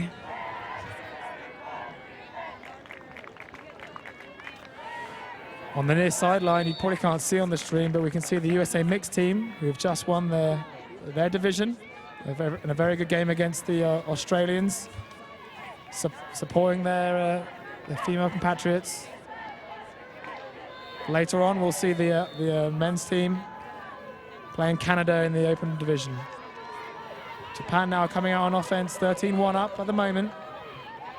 Shima to Takaura. Kato, and a lovely overhead from Takaura. Every swing the Japanese take seems to get yards, which may be the difference between the Americans and the Japanese here. Takaura again over the top. Gets it to Shima.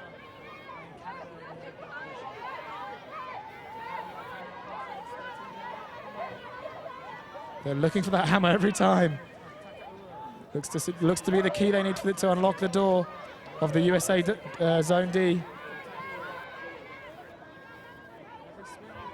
What's great to see with the Japanese here is just no hesitation, right? They're moving the disc well, they're comfortable with it. You get the feeling they could just do this all day. Fake, pass, beautiful.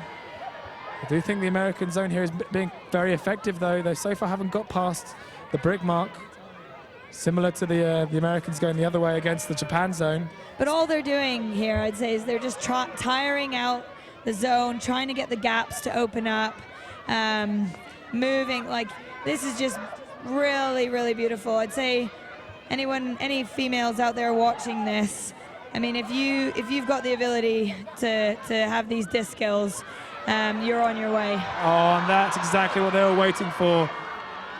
Oh, Yamashima didn't quite toe it in. And an easy dish off to Saki Kato. You could see them taking their time, swinging forever. Like Jules mentioned, they don't mind tiring out the defense, and they have those pinpoint hammers and bladey throws into the break side. They can't take everything out with that deep shot. Yeah, and those the hammers have slowly come into the Japanese game, a bit like that roll curve flick over the back shoulder. It's crucial. Any teams looking to break through zones and open up the field again and keep the defense on their back foot, you've got to have it, and you've got to be ready to catch it, and they need to be accurate, and they need to not hang in the air for too long. Like we said there, the Japanese are just comfortable throwing them. They know it needs to be part of their game, especially against like the rest of the world, which have got about a foot on them. And it's brilliant to see. This is a strong line stepping out for the U.S. They understand 14-11 down. They definitely need to put this one in to keep the game close and then really close it out. I'd expect to see a lot of aggressive play. They don't want to get into a passing game. They want to keep that space open, isolate the deep, and not get sucked into this Japanese zone.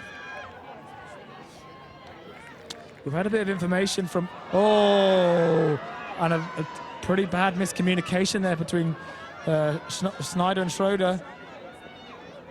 Japan now with a short field, doing exactly what they normally do, hitting that break to Hinata, and there's that knifey deep shot, but the Americans being very tight there and playing great D. 27. Julia Snyder making up for that miscommunication earlier, but taking her time to bring it in and allowing the Japanese to set their defense. Again, another poachy set there. They're stopping the handlers, strike through, and hucking it. Verju definitely through deep, and there we go. Schaffner with that very typical backhand for an easy walk-in. Verju timing her cut perfectly off Schaffner's strike down the line. And that's what's so lethal about Schaffner as a player. I sort of mentioned it in the previous game between Japan and the States, is that she's fast. Everything about her is fast, whether she's cutting or catching or throwing. It's grab, throw. Like her mental ability to play her game at that pace is really impressive. And although, you know, some of the stuff, it's not maybe as beautiful as everyone else's, although don't get me wrong, that huck was fantastic. What she brings to the American offense there is just some really aggressive, fast play, keeping the Japanese want you to be slow. They want to know where you're looking. That's how they get their Ds, and you need to just not let them catch up to you. So the more the States can keep that disc moving, the more the holes are going to open up and the more big options they're going to have. Yeah. This is a big line now, like 14-12. The States really need to apply the pressure and then be super chilled on offense. A real coach shout out here for Lou Burris of Oregon, who's shown her and taught Schaffner how to do those things, but she's a wonderful athlete. So, Down in front. the USA coming back out with a man now, applying the pressure in a different way, but Japan managing to get past their halfway line. 72, Kato on the disc. Got a lot of time there on the disc, almost stalled out. Gets it to 7, Shimada. Open to Hamashima. She's playing a fantastic game, Hamashida. Oh, and there's that easy option. Shima looking for goal. Oh, and an incredibly well-placed goal for Takaura. 15-12 to Japan. And it's looking less and less likely for the Americans to get back in this game. Brilliant bid by Verju.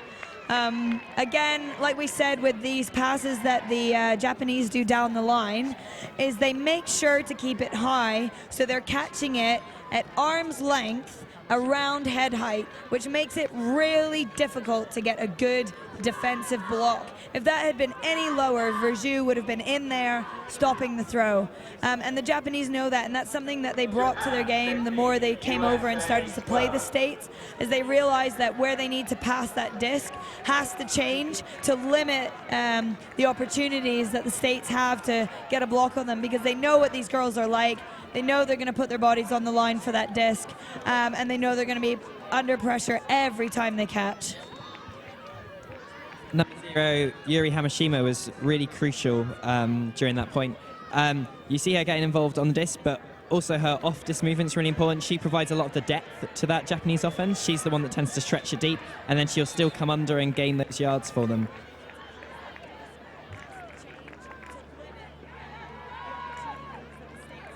So, as I was previously mentioning, we've had a bit of information from the Liam Kelly, who said who's suggesting that the Japanese are pulling short on purpose, so that the upfield deep shot is much harder to play with. And with this poachy zone, things like that will happen. There's no space for cuts, and they have to cut from deep already, making that throw twice as hard. Japan now, another attempt at a break. Kodama. Yeah, I'm not sure about it being short. I'd say definitely they're trying to land it in and roll it out of that sideline. Yeah, sorry, that's probably a more correct statement. But they're definitely not trying to float it and give the Americans time and space to go deep. Wow, that is so beautiful. Oh! Number 7. What was Alexandra her name? Ode. Yeah, Alexandra Ode. Oh my gosh. Well played on D. The Japanese player almost tried to toe in the second one. But now we're back with America. The US struggling still against this zone. Upfield, not really doing anything. Eventually getting it to Lim. Oh, but a call on the field, potentially while they're standing still. What would be nice to see from the States is a quick pass to a player without a force, and then a nice big long shot down the field. We'd like a replay of that Schaffner goal, I'd say. A call has been made, potentially a pick. This back now on the near sideline. Advisors are there listening in, but they don't do anything until they're called for. That's the 3 whistles, which I believe is the hard cap. So depending on the scoreline, it'll be a game to 16 or a game to 17.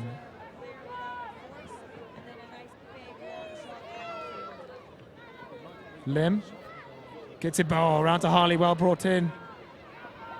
Some nice fakes there from Harley, emulating the Japanese style. Yeah. Lim over. Send it, Verju. Oh, Verju didn't like the deep shot. Gets it back though. Sorry, miss. That's Laurie.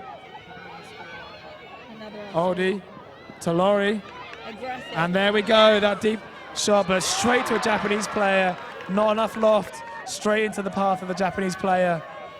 That's that heads-up defense that the Japanese have. Always one eye on the disc, one eye on the danger area, and one eye on a player.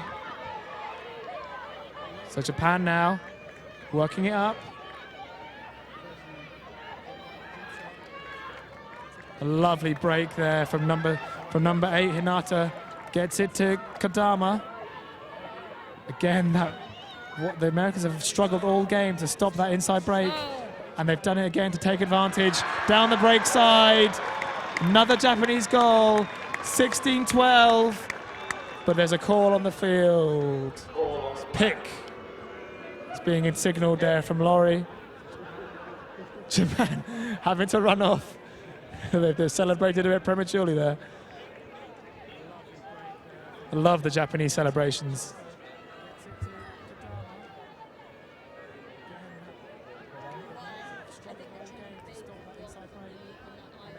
So they're not going straight.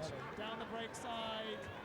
Another Japanese goal. Discussion up here in the commentary as to why the Americans haven't gone straight up, which could have been a way of stopping the inside, but with the Japanese fakes, you'd argue that they would probably move the mark around, giving both the break and the open to the upfield. So it's possible that they're trying to bait these IO and backing themselves to get blocks. Normally the US would expect to get a lot of blocks, but we've seen a lot of discs where the Japanese player catches it when their D player is just a yard away, but because they've started from so close to make their cut, the American defender doesn't have time to set up that big layout block. They've just changed the force. Jules pointing out that they've now changed the force to a backhand. Japanese, though, able to break almost at will. And now on the break side, and they've gone all the way around to number 6, Kaori Kodama. So that is what we spoke about earlier on in the game that Japan do so well, is the break comes out and then the flow into that break space is phenomenal. A lot of teams work hard, they get really focused on getting a breakout, and then when there's no options, well, then you've not really gained from all of that effort, whereas the Japanese are go, go, go, and it's very lateral cutting, but they're expecting it. The timing is perfect, one after the other. Really, like, that's what's so dangerous with them. I mean, I think Andrew Hillman here with me, Jules Murray, and David Price, we're saying that maybe the States need to look at changing that type of force, putting their bodies between the thrower. But then the only issue there is they're happy with that slightly more bladey forehand leading over the shoulder pass, which is incredibly hard to defend against. So maybe that's what they're trying to limit.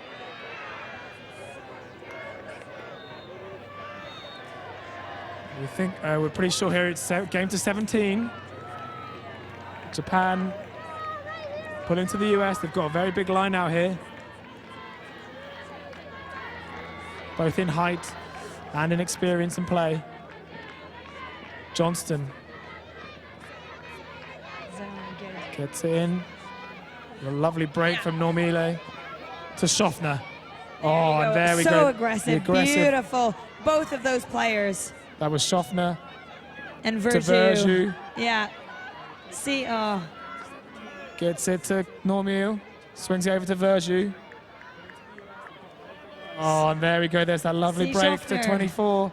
Kayla. Beautiful. And well played there. The goal. Erin Schroeder. Some smooth offense there from the Americans. Something like they've probably been missing all game. Yeah, and that's a really interesting, right there, Verju and Schaffner just aggressively, they weren't phased at all by this poachy zone. They're looking at each other and they're saying, I'm throwing it right to you the minute I catch it. And that's what the States need to keep up. Those two players showing what aggressive offense looks like, which you could argue maybe if they'd gotten the two of them on a bit more often earlier on in the game, maybe we'd be in a different situation right now. And now the USA have a really difficult decision to make. They've got to make 4 breaks to win the game, and the decision is whether they go down zone or man. Zone has been successful for them at times in this game. Man, they've really struggled to contain the Japanese. However, when the game is on the line, you always want to feel like it's in your hands, and sometimes man feels like that more than zone. Zone can be a case of posing a question to the opposition and asking whether they can solve it, whereas man, you keep the game in your own hands. You say, I can go and get a block, I can shut down my player, stop them getting the disc. It looks like zone, number 7 zone, 12 the color. I think the correct but brave decision is zone. Let's see if the American zone and their sideline is going to be key here. Offside. But offside has been called. You can see the advisors Yes. holding up crossed arms. And So sorry, David, that is, when you talk about mind games, I mean, obviously USA were offside, but Japan are totally right to call that at this crucial moment. This is incredible to see. States really fired up, ready to come down. It was an awesome pull, and Japan keeping the game well in their own hands. Wow. I'd like to see the States get this in, keep the game exciting, and I think they deserve it. I know how hard they work for these things. so now USA staying on side. Game to 17. Shima moving the disc quickly. Kato back to 11, who's been firing out these hammers. Takaura back to Shima. And there's the hammer happy Takaura. Lovely throw out to space. Japan need to stay aggressive here, not get trapped into going backwards into their own end zone line. There we go. And I think a strip has been called. More foul. It's uncontested. Good spirit there by the Americans in a final point. Able to keep their minds clear, make an even call. There's Takaura again. Guess what she's going to throw? There's that hammer. Shima. Down the middle. Shimada. Takaura back to Hamada. Another hammer. These Japanese players have a lot of confidence here in their throwers and their receivers. It's wonderful to see. 18. Shimoto. Hamada. The Japanese, you can tell the Americans also, now they're seeing these hammers, they're trying to tie it up, and that means they can fake even more. This is amazing. I don't know how many passes we're on, but the Japanese didn't even get it off their own front end zone line, and that's never going to work. They needed to be aggressive there, take their shots, and if it didn't come off, fine, but you know, that was always this sort of outcome was always gonna happen. Especially with that Meister catching up there, very tall player, great D. So USA coming out with a three-handler back. Yeah, aggressive States. Oh! The throw there from Chloe Rouse going to ground, but a foul called in the end zone on number 16, Megan Cousins.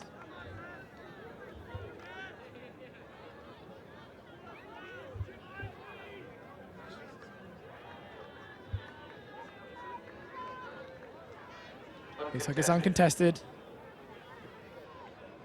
Cousins now on the end zone line. Fakes the break. Resets to Rouse, sorry. And again, that shot we were talking about earlier where the disc is going down. America unable to convert. Just forcing it. There's a huge space on the other side of the field. Just a hammer over the top, back their tall receivers. And here we go again, passing around the back.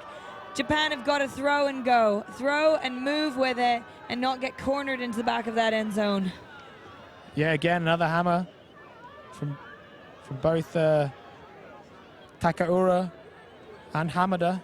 Shima. Japan still trapped in their end zone. You can see the Americans, as soon as Hamada goes to fake the hammer, they all back off, trying to cut down the space that she has to throw into.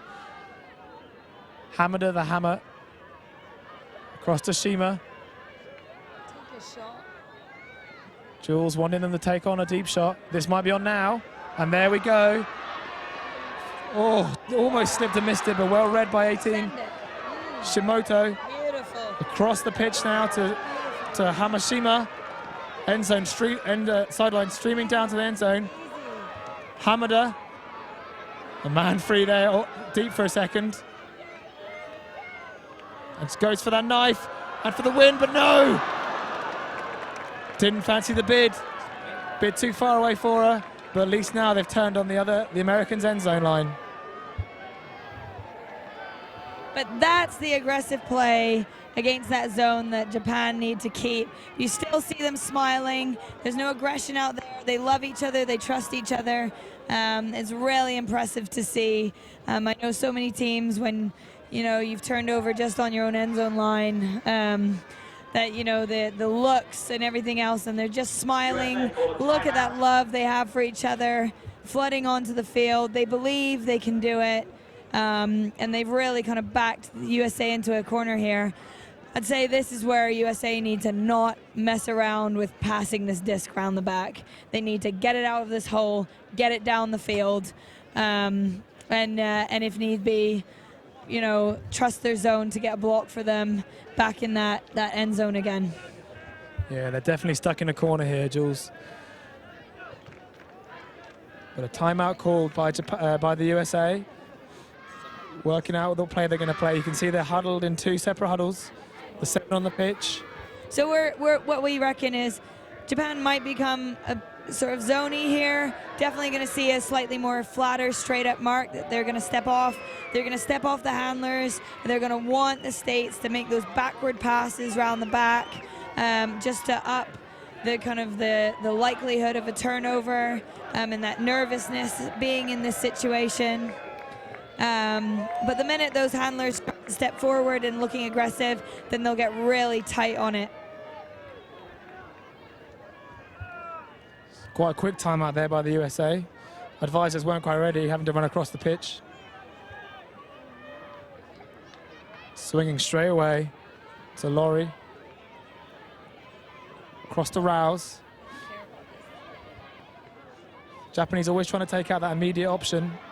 And an upfield man marking. Looks like they've gone to man. Keep it moving, USA. That's crucial. It's currently Ode on the disc, then to Rouse, who goes deep. And well read there by Lisa Laurie. But nothing upfield. America looking a bit tired in the cutting pattern. Lovely swing there out to number 16. Cousins centers back to Ode, who goes break. Chloe Rouse with the goal. Well played, USA, coming from their own end zone line, taking every option that they're given by the Japanese. 16-14, Japan, game to 17. So that throw by Chloe Rouse, that aggressive, sort of attacking the space throw, keeping it in the middle of the field to make sure that nothing gusty suddenly takes it out. That was perfect play. She got it spot on, and she definitely was key in helping USA get that point. The initial zone look by the Japanese there was, it looked like some sort of half and half play with a man upfield and a poach on the handlers. I'd say it's still man. Okay. It's just incredibly poachy, and what they're saying is, we're fine if you want to throw it around the back. Our issue with you is if you gain it moving forwards, and then you've got the throw to send the disc down the field. So for them, they've always been like that, a nice straight up mark to stop that immediate huck down the field. Yeah. What it also does is it's very frustrating for the downfield cutters because they're playing against man, but they know that the cuts they make under and deep are unlikely to get thrown to because there are players sagging into those lanes. And so eventually you just get tired or a bit fed up or a bit confused and you stop moving, and then the Japanese can tighten up or they'll go to something else, and suddenly the fact that you're not providing an option will be an issue. So Japan taking their own time out here, trying to stop the Americans getting back into this game, calming themselves down, take that big breath, and potentially taking the game and the championship. Currently game to 17.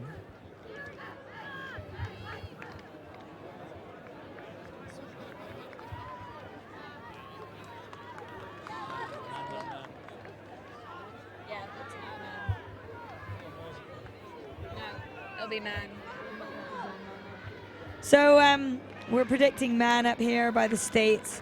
They're going to back themselves to get the blocks. If I was the States coming out right now, I'd be going straight up, sit on the back shoulder and force them under, and then hopefully get a sort of a layout D on those undercuts. Schaffner with the pull. Big pull here. Getting it past the break mark. Shima to Takaura. Back to Shima. They've gone zone actually. Different. They've probably gone for some sort of sudden death line. But Hamashima going deep. Oh, number 18 unable to read it. Shimoto. So this isn't the zone line that we've seen typically from the US so far in this game, but I think so close to the end, 3 points now to win it. I think they're now backing their best players. So expect Verjus, expect Bethany Kaler, and expect Jessie Schaffner to play a lot of these points if the game goes all the way. And Elika Johnston too. And it seems to have worked so far. Let's see if they can punch this one in. There's that Pochi set again from Japan. Stern on the disc, foul called. She's tightening up a little bit in the last few points. Yeah, number 0 on Verjus. Ooh, gets it to 27. Snyder to Schaffner, who's going to be dangerous deep, and there she goes to Johnston. And well placed and well timed. Schaffner to Johnson. So aggressive, didn't hesitate, caught the disc and hurled it down the field. What a fantastic throw. Yeah, Schaffner really showing her class. Every time she's been on, she's looked dangerous. She's wanted to huck it deep, and that's exactly the way they've scored the points they've needed in this game. Getting tight here now in the women's division final. 16-15 to Japan. They've had quite a few chances now to finish the game off, and America have stepped it up. People at home, you must be enjoying this coverage of the Sky magazine here at the World Under-23s Ultimate Championship.